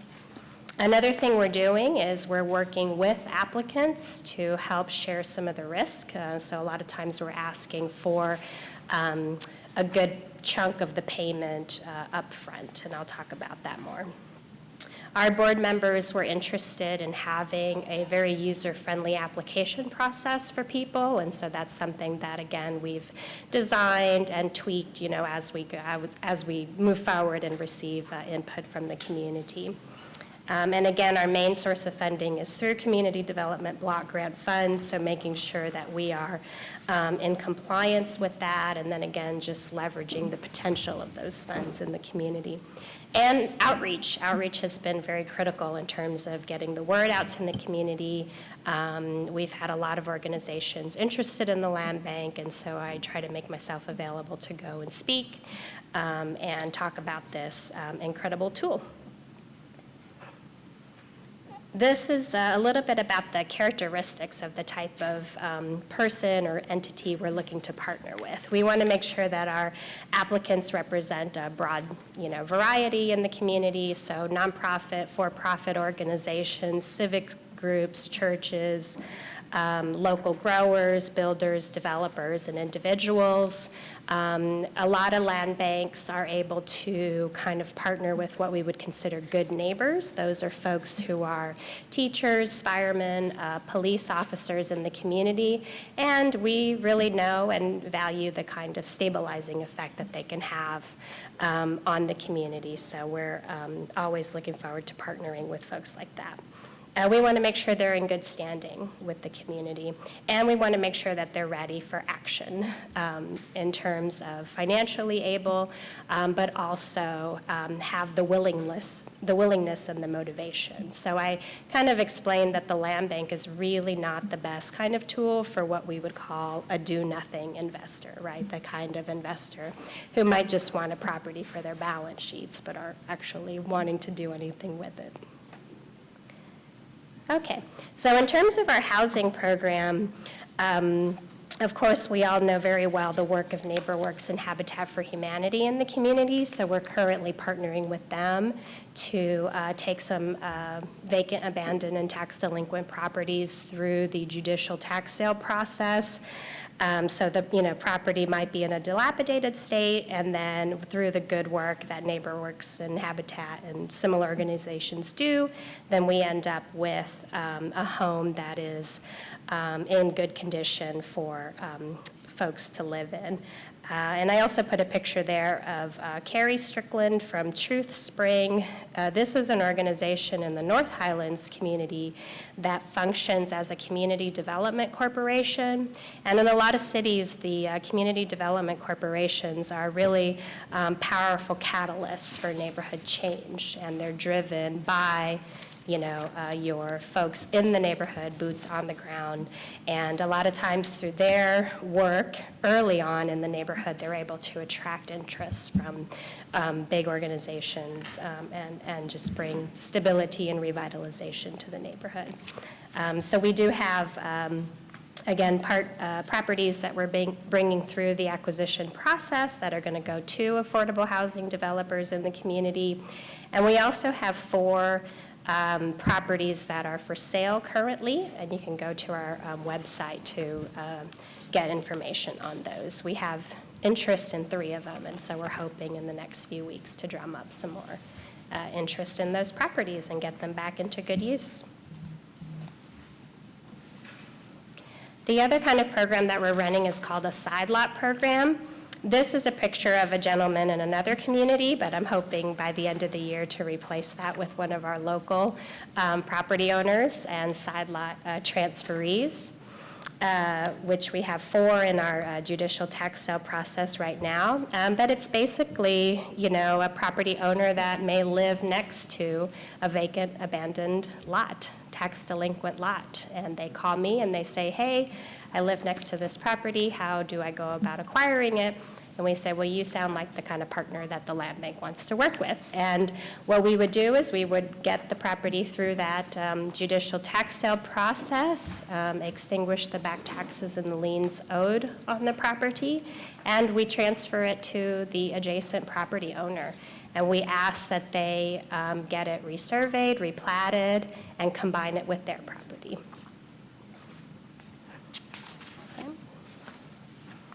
Another opportunity that we have with the land bank is what we're calling our LB2B, or Land Bank to Business program. And this would be good for a business that's maybe in the acceleration or expansion stage of growth, where they were, looking at a particular maybe property that could be used for commercial activity or cottage industry. And again, we could work with them. We haven't had an example of this yet, but I am looking for one. So if you know anyone, please send them our way. Okay, and our last program is about community space and high-quality green space. So this just recognizes that greening and cleaning abandoned lots isn't just a consolation prize, right? But it's actually can deliver some really awesome results for the neighborhood. And so we're really looking to partner with neighborhood groups, with folks who can have eyes on the lot and give it some TLC. We're also looking to partner with local growers to turn those either into community gardens or into actual urban farms. And we do have a property at 2608 16th Avenue that we recently acquired, and we're in the process of transferring that to some local farmers, and they're going to be doing a micro farm. And we're really excited about this partnership because they're going to be selling a lot of their produce at markets where people can use their SNAP benefits, maybe even double their SNAP benefits. If anyone's been out to the Mercy Med Farm, that would be an example of a market that does that. And the land bank has owned a lot at 2235 Cornell Avenue that's been probably an example of what we would call a low-quality green space, in that it's only been mowed. And we're really looking for partners out there to help us take this space to another level. And I think I've approached Ashbury Methodist Church, so I'm excited to hear back from them. But if there are other partners in that neighborhood that are interested, then I would ask that they please contact me so we can explore some possibilities there. And another important component that goes, again, beyond properties where the land bank can be instrumental is in capacity building. Again, where we have, strong neighborhood associations that maybe are ready to take it to a new level and become community development corporations. We are able to offer training and bring in expertise that can help develop these kinds of neighborhood assets. We'll be taking a contingent of key partners to the Reclaiming Vacant Properties Conference in Atlanta in October, and we can't wait to bring back all of the wonderful knowledge to see what we can implement here in Columbus. One of the problems that we've come across, I guess in terms of a root cause of blighted and abandoned properties, is title issues, right? Tangled title, heirs property. And so one way that the land bank can return properties to good use is by helping to resource families in untangling their title and fixing these title problems. And that way we're helping the families keep their properties and preventing forced sales. So to do that, our land bank is going to be organizing 2 workshops for prevention of heirs property. And our focus areas right now are going to be the South Winton Road, Lawyers Lane neighborhood, mainly because of the presence of high numbers of African-American property owners, and we know the heirs property tends to be more prevalent in our African-American communities. And we also are going to focus on North Highlands Mill District neighborhood because of the development pressure and also because of its historical legacy as a company town. So we feel like those two neighborhoods are good places to start with our heirs property prevention workshops. So I'll be looking for some help to get the word out about those in the fall. And for those of you who like graphs and numbers, I threw in just some data in terms of where do our properties come from in the past, this past year, as well as looking into the future. So in the past, our properties have mostly come from city transfer and the regular tax sale, and going forward, again, we're keen on, again, maybe getting some more partnerships from the city and also looking at that judicial tax sale as an important tool. How do we fund our acquisitions? So in the past, our land bank was working with a pretty slim budget, which is just about exhausted at this point, and we, in the future, will be working more with our community development block grant funds. Who are our properties transferred to? In the past, they've been transferred to developers, and developers including for-profit entities, nonprofits, and our affordable housing developers. And going forward, we'll definitely keep that mix of developer transfers, also to community-based organizations, individuals, and we expect some properties to come into the land bank with a depository agreement with NeighborWorks so that we are able to hold those properties tax exempt while they focus resources on some of their targeted redevelopment areas. We'll hold the properties for a couple of years in the land bank, and then we'll transfer it back to them for development. Okay, how are our properties used in the past and going forward? We expect a lot of the properties to be rehabbed or redeveloped for housing. Again, looking for some more, to do more side lot transfers in the next year and high quality green space applications. Okay, so just recapping the year ahead, again, we're looking at the judicial interim tax foreclosure tool as our main process for property acquisition. We feel that 30 properties a year with our current staff and board capacity is reasonable. My position expires next summer, so just put that on the radar as well, as far as capacity for the land bank.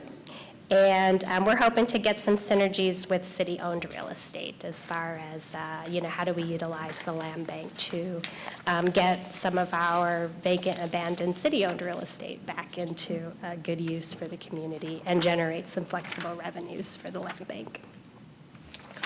And just as a public service announcement, usually when I do neighborhood presentations, I like to remind folks to work with us to prevent property abandonment and loss. Reach out to the tax commissioner early if you're experiencing any kind of life challenges that you think might lead to getting behind on your tax payments. Also, of course, to our team at inspections and code enforcement. Again, they're all, kind and reasonable people, and they'll work with you. We want to make sure that folks kind of do a little, homework within their own documents and make sure that they do indeed own their property. A lot of folks think that just because you pay taxes on a property that guarantees you ownership. So we just want to put that onto folks' radar and have them double check with their attorneys and things like that, or get access to legal aid if they need it. We want to make sure that folks are preventing the continuation of tangled title and heirs property by developing and recording a will. Even if you are the new generation or recipient of heirs property, it still is important to break the cycle by getting that will done. And if you can't sell your property, don't abandonment, particularly for properties in good condition. The land bank could be a tool. I've been approached by some folks who are, maybe they're moving to another state, they're getting older, they're going to go live with their kids, and they start off kind of, barely taking care of the property that they're leaving behind here in Columbus. But if we can find a way to be a little more proactive, then I think that will also help us out. And again, if you're very active in your neighborhood, consider organizing a community development corporation. And if you want extra reading, there's some resources for you there. And before I close, I'll just say thank you very much for all of the support and the goodwill towards the land bank and towards the work that we're trying to do. So subject to your questions, I'll conclude. Councilor Barnes. I've had the pleasure of speaking with you over the phone, and as you know, I'm really high on community reinvestment. I think City Manager, you know that with that good director that you see sitting there, and this is the young lady that, Laura, you had me call. The community space program is something that a lot of areas in the community are interested in. Would be calling on you maybe to give some presentation to some of the neighborhood organizations that are interested in this here?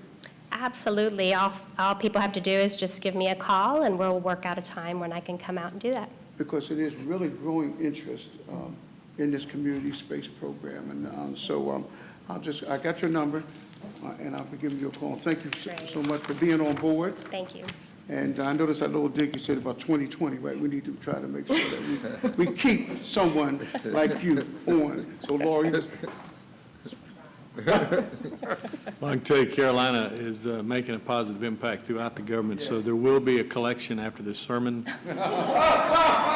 We'll make sure we keep her around. No, all kidding aside, she's done an amazing job. Land Bank Authority, I think, is going to be one of the more utilized, more critical tools for us to continue to grow our community.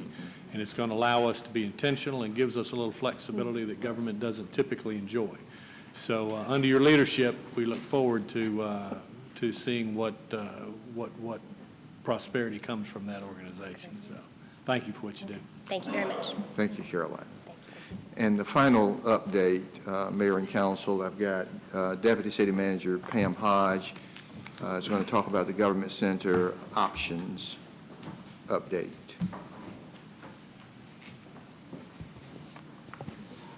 Good afternoon, Mayor and Council. This is a continuing update on the Government Center options as we move forward with trying to determine which options to further study for pricing as we move forward. Again, just to remind you, the 4 options that have been considered and been discussed in the past. Option 1 on the existing site would be a demolition of the wings and the garage, providing for a new judicial center on the existing site, and the renovation of the tower for administrative purposes, as well as a new parking garage. Option 2 is the complete demolition of the tower, wings, and the garage to provide for a new judicial center and administration building, as well as a parking garage, and this is on the existing site at 110th Street. Option 3 is a combination. It's a complete demolition of those facilities on the existing site, providing for a new judicial center on the existing site with a parking garage, and moving the administration building to a new site with parking at that new site for administration. And option 4 would be a new site for both the judicial center and the administration center, providing for a parking facility on that new site to be determined. At the work session, there was a recommendation made that we move forward with evaluation of 2 options as we're trying to narrow those options, which would be option 2 and option 4. This would be buildings on the same site as opposed to option 4, which is new buildings on a new site. And this provides for some pros and cons to both of those options as the discussion continues. We did get some additional comments as we heard at the work session last week, which I've provided those comments that we heard from council. To remove the demolition option was one of the comments, and to allow for the resale of that government center.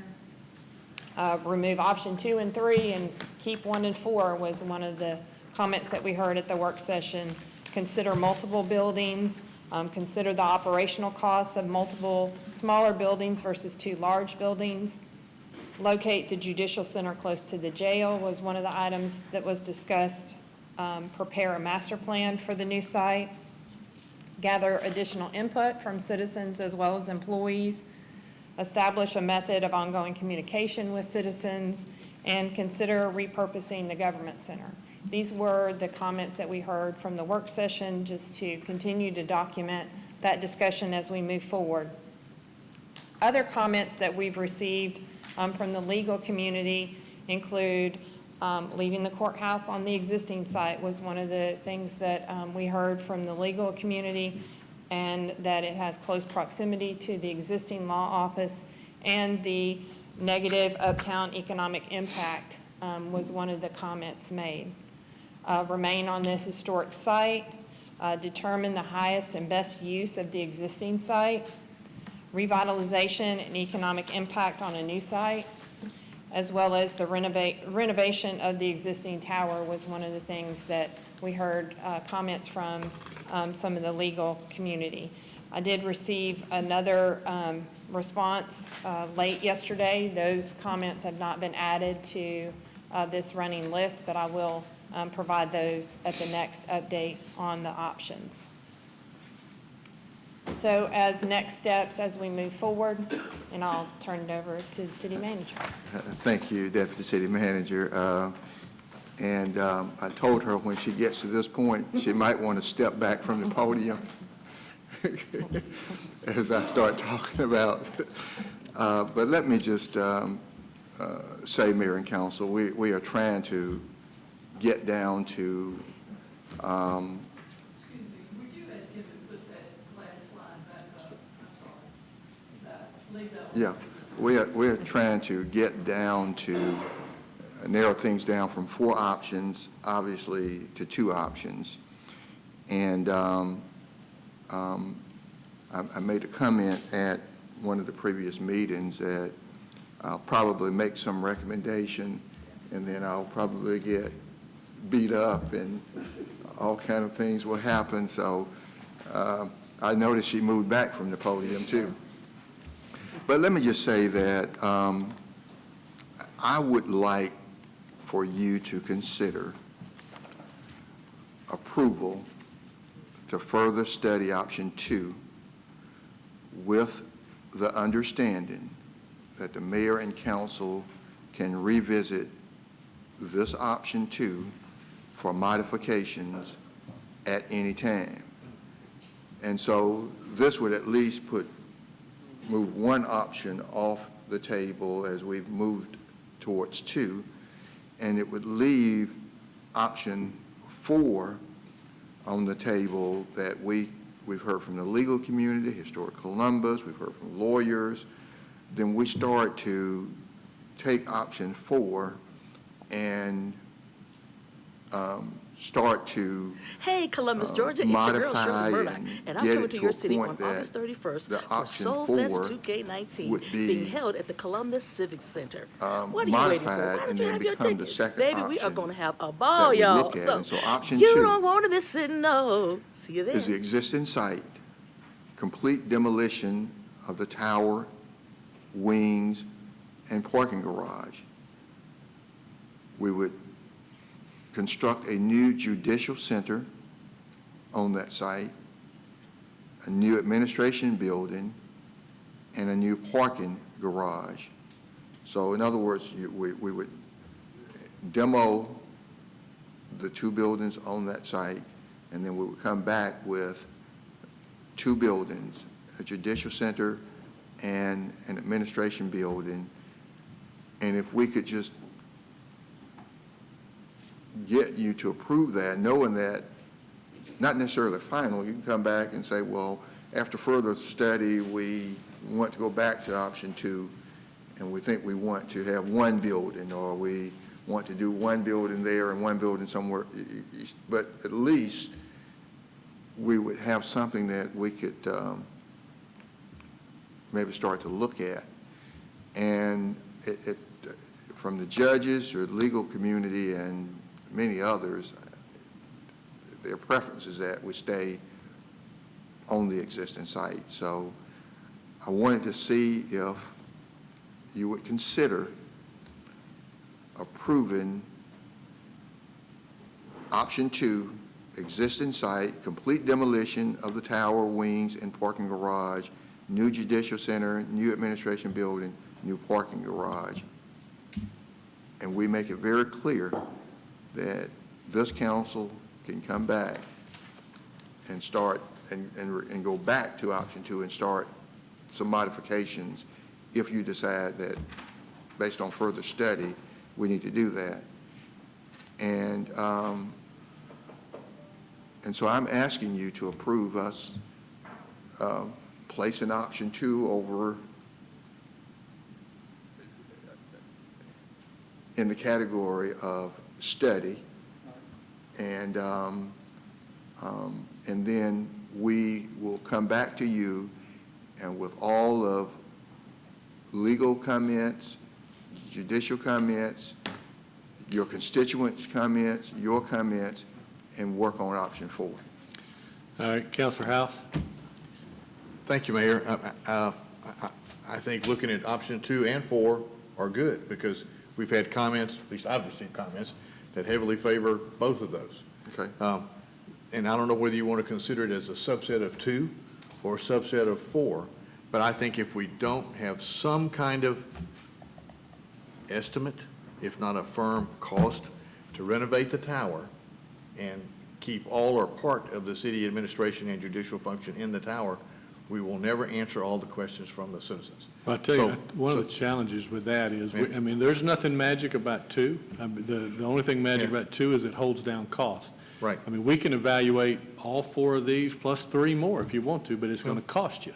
And so to do that investigation, the renovation, I think is going to require council to make an acknowledgement that, hey, we want to check on these 2, but we want to spend the money to do that too.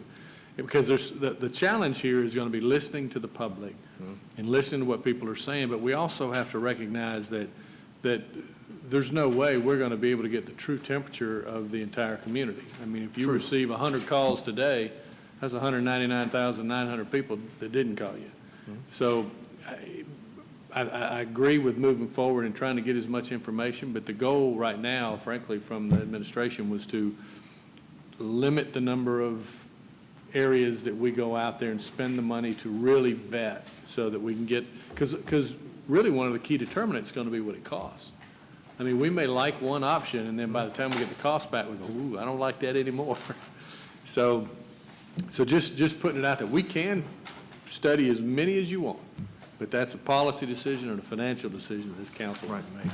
So if we were able to get you to approve option 2, then we would spend all of our time with option 4, and all of those comments that the deputy city manager talked about that we've received would be trying to massage or modify option 4 to get what we think everybody else want, who do not want the existing site with those buildings. So we'd spend all our time going forward trying to get option 4 to where we think it should be and ready for study. And what the city manager talked about doing, I think, is as we work through it, if somebody says, well, I want to get an estimate on redoing the existing building, then have that up against the other option and vote it, and whichever one wins, that's the one that moves on to the kind of like a round robin kind of deal, just move on to the next round. It's the only way really to get it closer to a consensus. All right, Councilor Davis.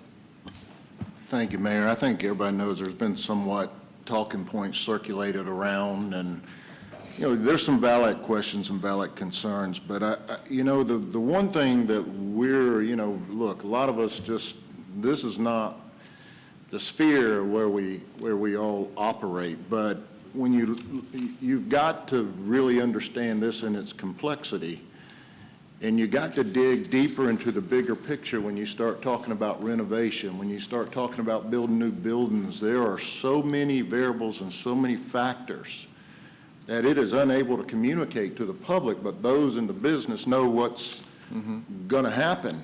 And I like to go back to that example of just a pipe bursting in the tower and what that took and the issues that were dealt with then.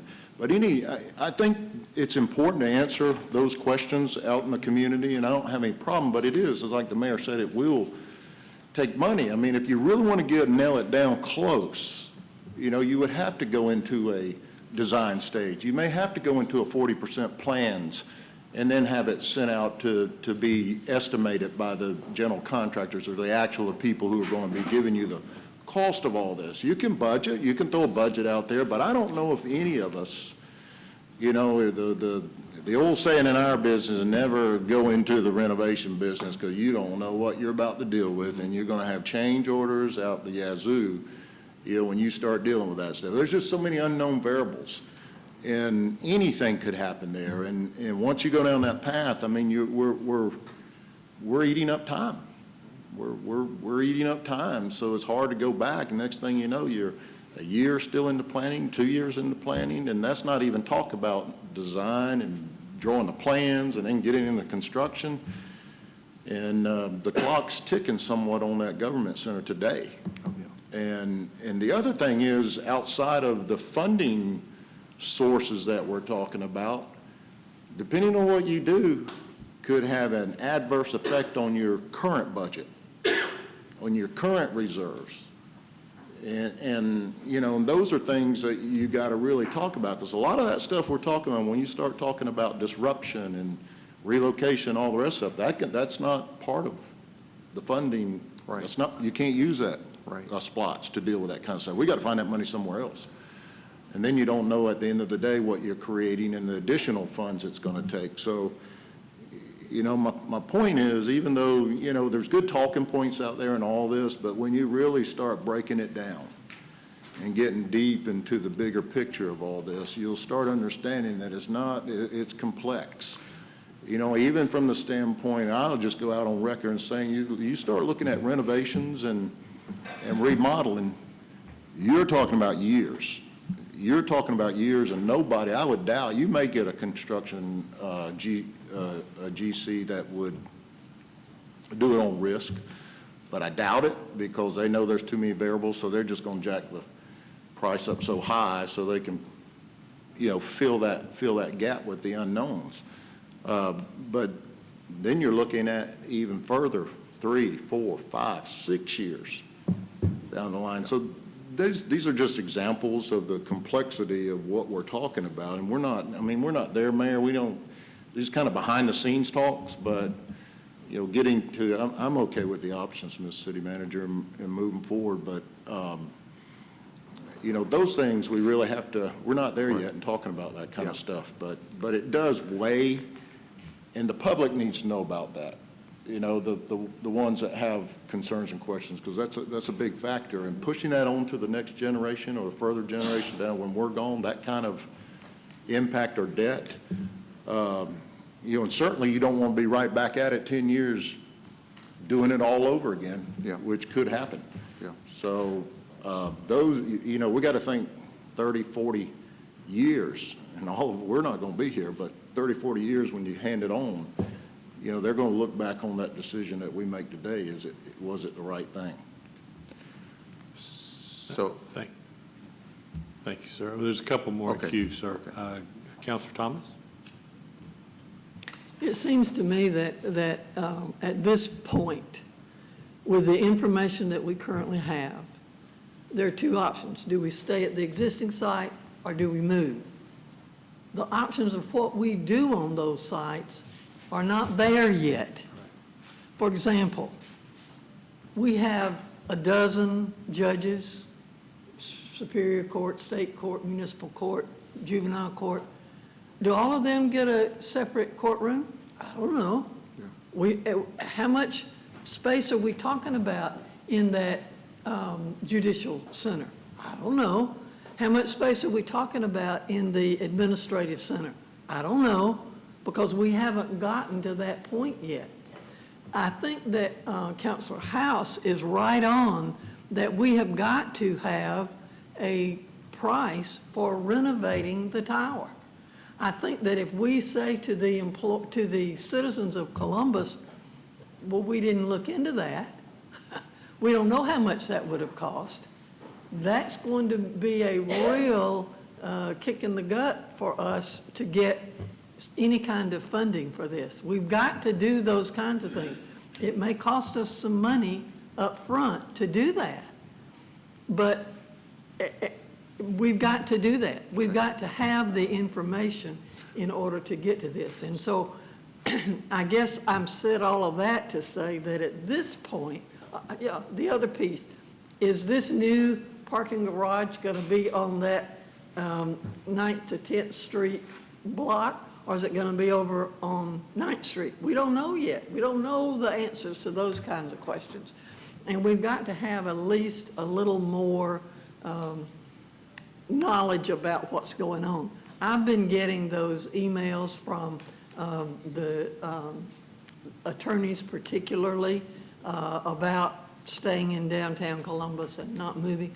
I have not been getting a lot from some of the employees who work in that building who might be displaced, or what they need. Some of the employees that might be in the annex.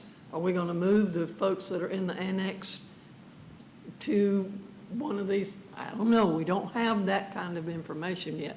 So at today's decision that I can make is we're talking about either doing something on the existing site or on a new site, because we don't have full information yet. And until we get some of that full information, I'm not willing to say to you, we need 3 buildings on that site, or we need 2 buildings over on this new site. And I think that we did advance some money earlier in the budget year to Aaron and Clemens to do some of this, some of this study. I thought, maybe I'm not remembering that correctly, but we need to have those kinds of decisions and those kinds of bits of information before we're asked to make specific decisions. So, Mayor, I don't know if that was all of them, but... No, there's a few others. Councilor Crabb? But may I say to Sure. Councilor Thomas, and I think I captured what you were saying, and so maybe option 2 should be complete demolition of the tower, wing, and parking garage, new judicial center, new administration building, new parking garage, or a single building with parking garage.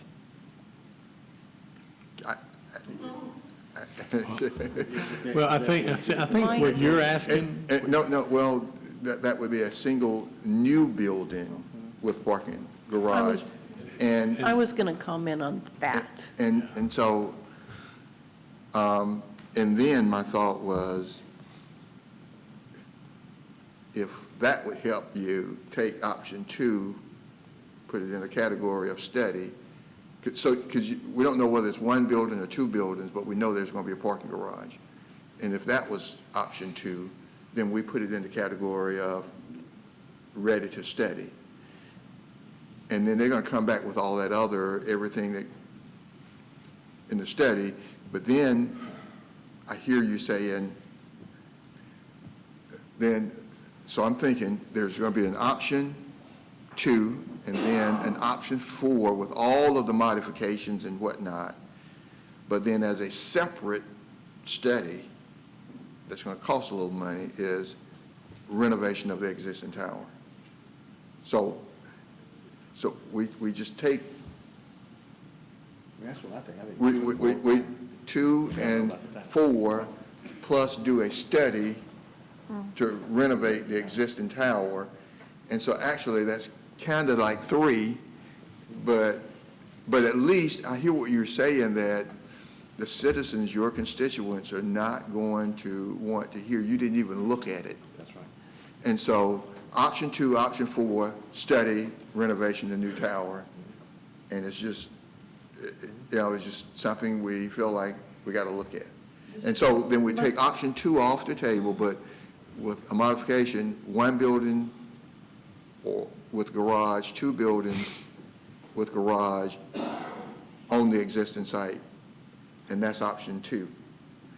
My recommendation would be to amend option 2 to, instead of complete demolition of tower, wings, and garage, a complete renovation of current site. We look into that, because then if we look into option 4 of building the buildings, then we will, if we want to, cross-reference these, we'll have, number 4 will give us the cost of building buildings brand new. Option 2, as I amended it, would give us the option of the renovation. Yeah, well, and I think we're saying the same thing, perhaps. If we leave the option 2 as is, continue to study option 4, but there's going to be that third complete renovation of existing tower. Saying the same thing. I think we're saying the same thing.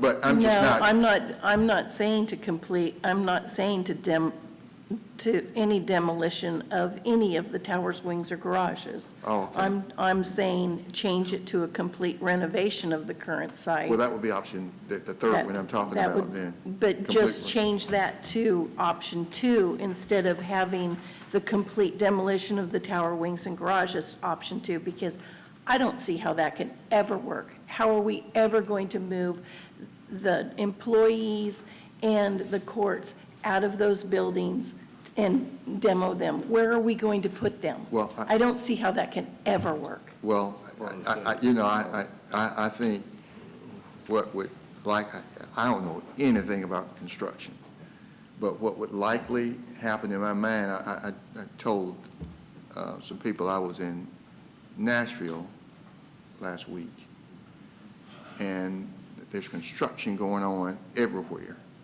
in Nashville, downtown area. And there are cranes, just these cranes everywhere, and they've demoed these big buildings, cleared it out, and now they're constructing huge buildings, and between the building and the road is probably 10, 15 feet. And before I saw that real time last week and watched them do it, I'm like, there's no way we could demo the government. But that convinced me that they're doing it all over the world. Yes. And so they could, let's say they demo the 2 wings, leave the judges and the courts going, of course it'll be noisy, and then construct a new building where the wings are. And when they are ready to move into, let's say, the Judicial Center where the wings are, you move them over, and then you bring the tower down, and then you clear the site and construct an administration building there. I don't know anything about construction, but what I saw last week, Councilor Davis, you're into, they're doing it all over. In small work areas, workspace. And it's amazing to me what I saw them doing in small workspace last week. And if they could do it in Nashville, Tennessee, they can do it in Columbus, Georgia. So that's what I saw last week. So I think if we allow someone to look at it who knows what they're talking about, not me, they could probably tell us how it could be done. And I'm saying to you, the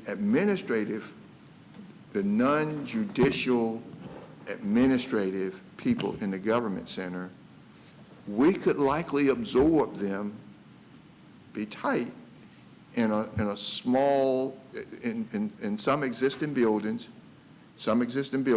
like the annex or this building, and perhaps use commercial office space somewhere else for the non-judicial and for non-judicial functions. For all of those judicial and judicial support functions would go into the new building, and you'd only be moving the IT out when you demo the government center, And of course, pardon? And, yeah, and so, but anyway, Mayor, I don't know. Councilor Dave, who did I turn on? Allen. I'm losing sight. Remember me? I do, vaguely. I wanted to ask a question. If we look at rehabbing the government center, what will we need to do first on that building? Now, I asked that question because I was talking with somebody who works there now, who is very knowledgeable, and they were saying that the elevators that we have are not functional for a rehab project, and that we would probably have to add elevators on the outside. I agree. In order to, now I don't know, I'm assuming you're going to come back with that cost based on Councilor House's request, but am I thinking right? You are, absolutely. Okay, would that be one on each side or one on all four sides? Or I'd have to ask someone, but I don't know where they would go, but you would need additional elevators, and you would need the huge cranes to be able to get stuff off the top, tear the top. Yeah, I mean, and people obviously could not work in there while you're renovating. So then you've got to find somewhere so for you've got, the courts to go. One of Pam's points was a relocation of That's the right. workers, so you got a cost there. That's right. And we don't know what that That's amount right. is. Yeah, we could absorb them to some degree. Well, notice what but- I presented would be, you would only be absorbing the non-judicial related functions. That was my next point. Yeah. Then you've got to find a place for the judiciary to meet. That's right. To hold court. That's right. I don't think everybody needs a court every day, but all judges need a court every day, but Right. you got to have a facility for them to be able to operate in, and that's where we run into That's right. logistical nightmares. Yeah. And then on top of that, wherever you locate the judiciary, you got to transport the inmates. Yeah. And Gotta then have you run into security. another That's right. logistical issue, and it begins to spiral out of control at some point, at least in my layman's mind. Yeah, and that's, I concur. But I agree with you, the technology with demolition has far advanced, and it's a science now, really. Oh, goodness, It's just- yes. It's amazing what they can do. Well, and it may be possible to do some preliminary studies on the renovation and find out the feasibility, simply because of the current structure, the functional obsolescence, and then if in fact it's determined by the council that and the experts that it's worth going farther, then you can spend the money to try to get a more finite cost to be able to do that. Yeah, thank you, Mayor. Yes, sir. Councilor Thomas? You know, there's, as I'm listening to this, there's so many questions. Councilor Allen, I don't have any idea if you can put those elevators on the outside of that building or not. I do know that when you go into that building, the first frustration I have is with the elevators, because they are slow, they are all of those other kinds of things. One of the things, having worked in that building for 3.5 years, I'm concerned about the safety of some of our employees in that building. If we were to have a fire in that building, there's not a single stairwell that opens to the outside of that building. You can't get out of that building without going through some other part of the building. How much is that going to cost us if we're going to renovate? I really think that we don't have any idea, for example, how many square feet do we need for the judicial business? One of the emails that I got was from the public defender, and he said, don't put the public defender's office in the same building with the courtrooms and the judges, because the public defenders and their clients need to be separate from the people who are doing the adjudicating. They need to be able to come to see the public defender without having to go by the judge's office. I don't know. I'm not a judge. I don't know that. I'm not a lawyer. But those kinds of things, we've got to have that information before we can make any of these decisions. And whether, I don't want us, quite frankly, to tie our hands with, we're going to have 2 buildings, or we're going to have 3 buildings, or we're going to have 14 buildings. We don't know that yet until we do some real in-depth study of what we need. And we've not done that. And I'm sort of with Councilor Allen. I think I don't know the answer to the elevator question. The city manager has said he doesn't know the answer to the elevator question, but there's someone who does. And we ought to be asking them, what is the answer to the elevator question? And all of these other questions. So I would want us to do at least some of those preliminary studies before we get so locked into this is what we're going to do. Thank you. Councilor Davis? I would agree, and the more and more I just kind of think through this thing, I mean, I keep asking myself, why wouldn't we just start in the sheriff's office? I mean, really, think about it. Who has the most understanding of that building out of anybody in this government? Who runs that building? Who schedules the courts? Who gets people in and out of that? The security needs, the whole complexity of that matter in itself from an operational standpoint. I think if we don't engage them right away, we're missing the picture here. But city manager, to your point, you're right. They can do amazing things in big cities, but the difference is that in those cities you're seeing, they're new businesses. They buy the land, they tear it down, they build new businesses, and then they bring people in. And most of the time, they're money-making businesses or they're operational business. We're running a government, and when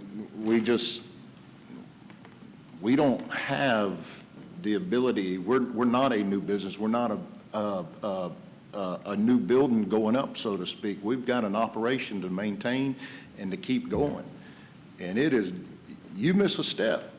I mean, we just heard from the judges about missing steps and the security issues and all the problems there with just a leak. So, even if you look at the site that's currently there, you would have to take all that stuff out. You'd have to take the wings out. You'd have to take that whole parking deck and dig down and pull all that stuff out. I don't know where you would cut it off with the existing tower on something like that. I don't know where it would cut, but I imagine there's going to be some disruption of utilities and things like that. And then you're going to probably find some suitable soil issues and going to have to start dealing with piers and things of that nature and backfilling, and then come up with the elevations where you're going to marry it up to the main tower. But meanwhile, where does everybody park?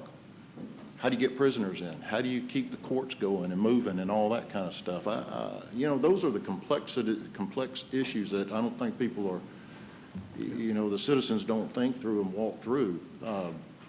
We're not moving a business from Atlanta to Columbus where we can do that. We got to keep one going somewhere. And I just don't know. If somebody, I don't know of a building in Uptown that can house the government operations. I really don't. I don't know how you'd move them all, because you just can't move one court or one judge.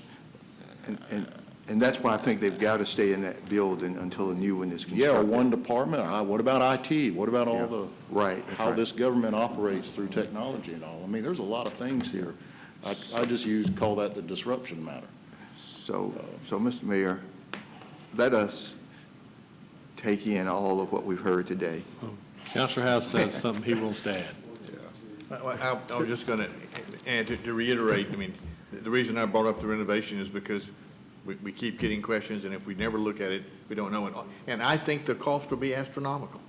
I really do, because of the disruption factor, as well as just what it's going to take to fix it. Because, I went to the 12th floor and the basement the other day, and there's some challenges with what all's there. And trying to fix it is not going to be easy. And I just think we need to have some idea of what that's going to be. But I think, the existing site or someplace else, absolutely we need to look at that. So. All right, thank you. Did you have something else? Councilor Davis. Do you know if we've done call it a seismic study or any kind of studies on the current concrete within that building? I know that building's over 50 years old. Yeah, it was 71. Has anybody done any studies on any of that kind of stuff? I don't think so. I don't know of anything that we've done, no. Okay. Well, there may be an answer hidden in all that. Yeah. So, Mr. Mayor, we've heard a lot today, and I was just going to say, we are going to be coming back every meeting because we've got a timeline that we established, and we got to figure out how to get back in that timeline, that we stay on track to do what we know we've got to do for November of 2020. And I think there's a lot of great ideas that are going around here, and to Councilor Thomas's point, it really is not going to be possible to definitely identify even two, because some of the most critical pieces are space and cost. And but I do think if we don't start making the macro decisions as we slowly try to get closer, we're going to be in trouble. Yeah. We're going to look up, and it's going to be November, and we're going to still be talking about, well, I don't know about two, maybe two if we do it. So I think what I would envision happening, and everybody's got an opinion.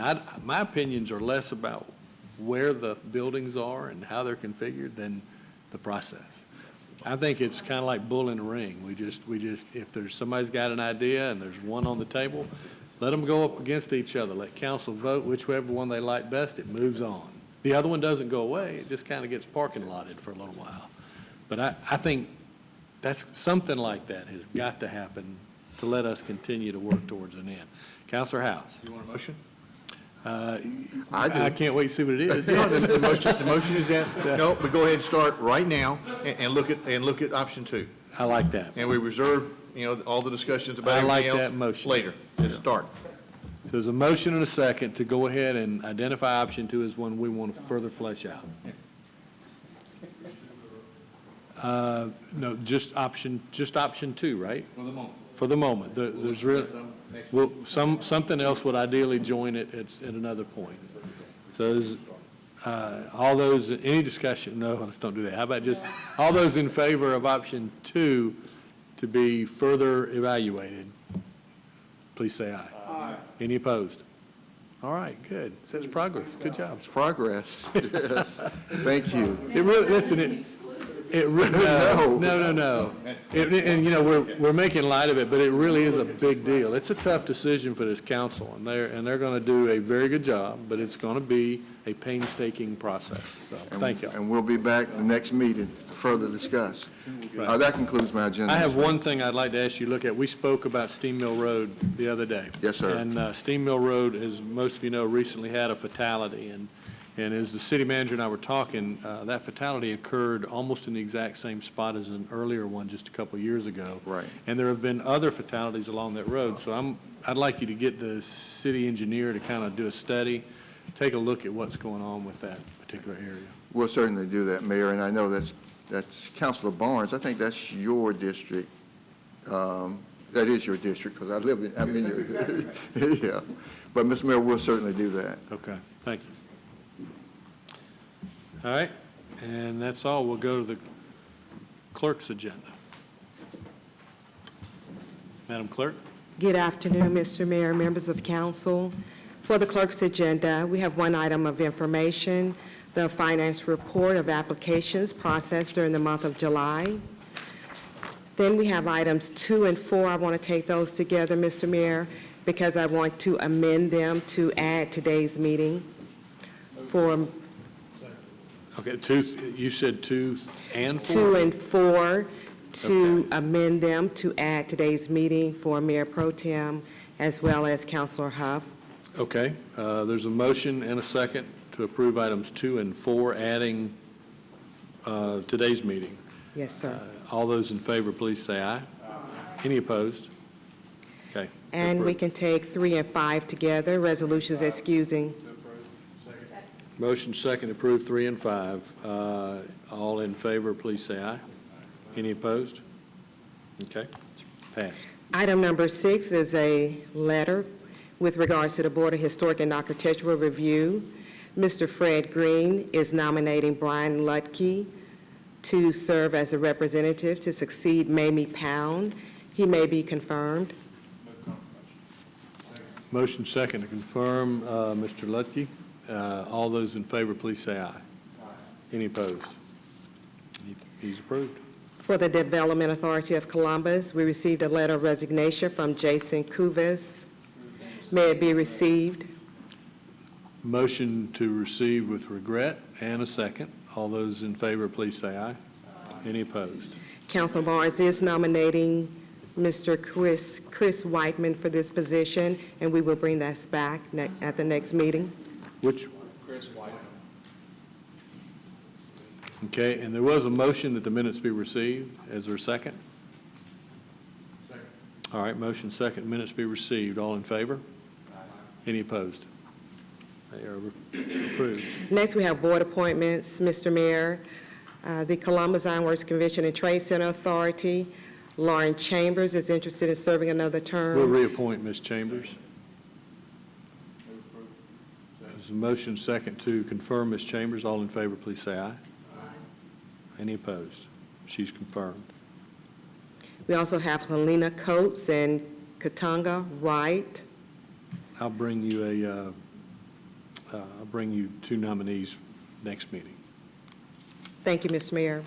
We also have council appointments that are ready to be confirmed. The Downtown Development Authority, Will Barnes, Keep Columbus Beautiful Commission, Dr. Coretta Venable, and Land Bank Authority, Deidre Tilley. If there are no further nominations, we may have a motion to confirm all three. That's a motion to confirm all three. Motion and a second. All in favor? Aye. Any opposed? They are confirmed. We have council district seat appointments for the Public Safety Advisory Commission. Byron Hickey is interested in serving another term. This is a District 1 representative. Council Barnes, if you wanted to. I'm sorry, you'll get someone. Yeah, I'll get someone. Okay, thank you. And Councilor Crabb is renominating Donald Watkins to serve as a District 5 representative. He can be confirmed. He may be confirmed. There's a motion and a second to confirm. Any? I'm sorry, who made the second, Mr. Mayor? Councilor House, I thought. Okay. Either one. Yes. All those in favor of the confirmation, please say aye. Any opposed? He's confirmed. And then we also have Mr. Dan Scoggins. This is the District 9 seat. For council appointments, any nominations will be listed for the next meeting. We have the Animal Control Advisory Board, Timothy Butts and Becky Carter. Those two seats are open for nominations. We also have the two seats that are provided by the Veterinary Association, Dr. Renee LaFranc and Dr. Carrie Reddick. Board of Honor. Anybody want to renominate them? I'm sorry, those two are from the Veterinary Association. And once we receive their recommendation, we will bring those back. Oh, okay, I'm sorry. I thought they were being recommended to be for the.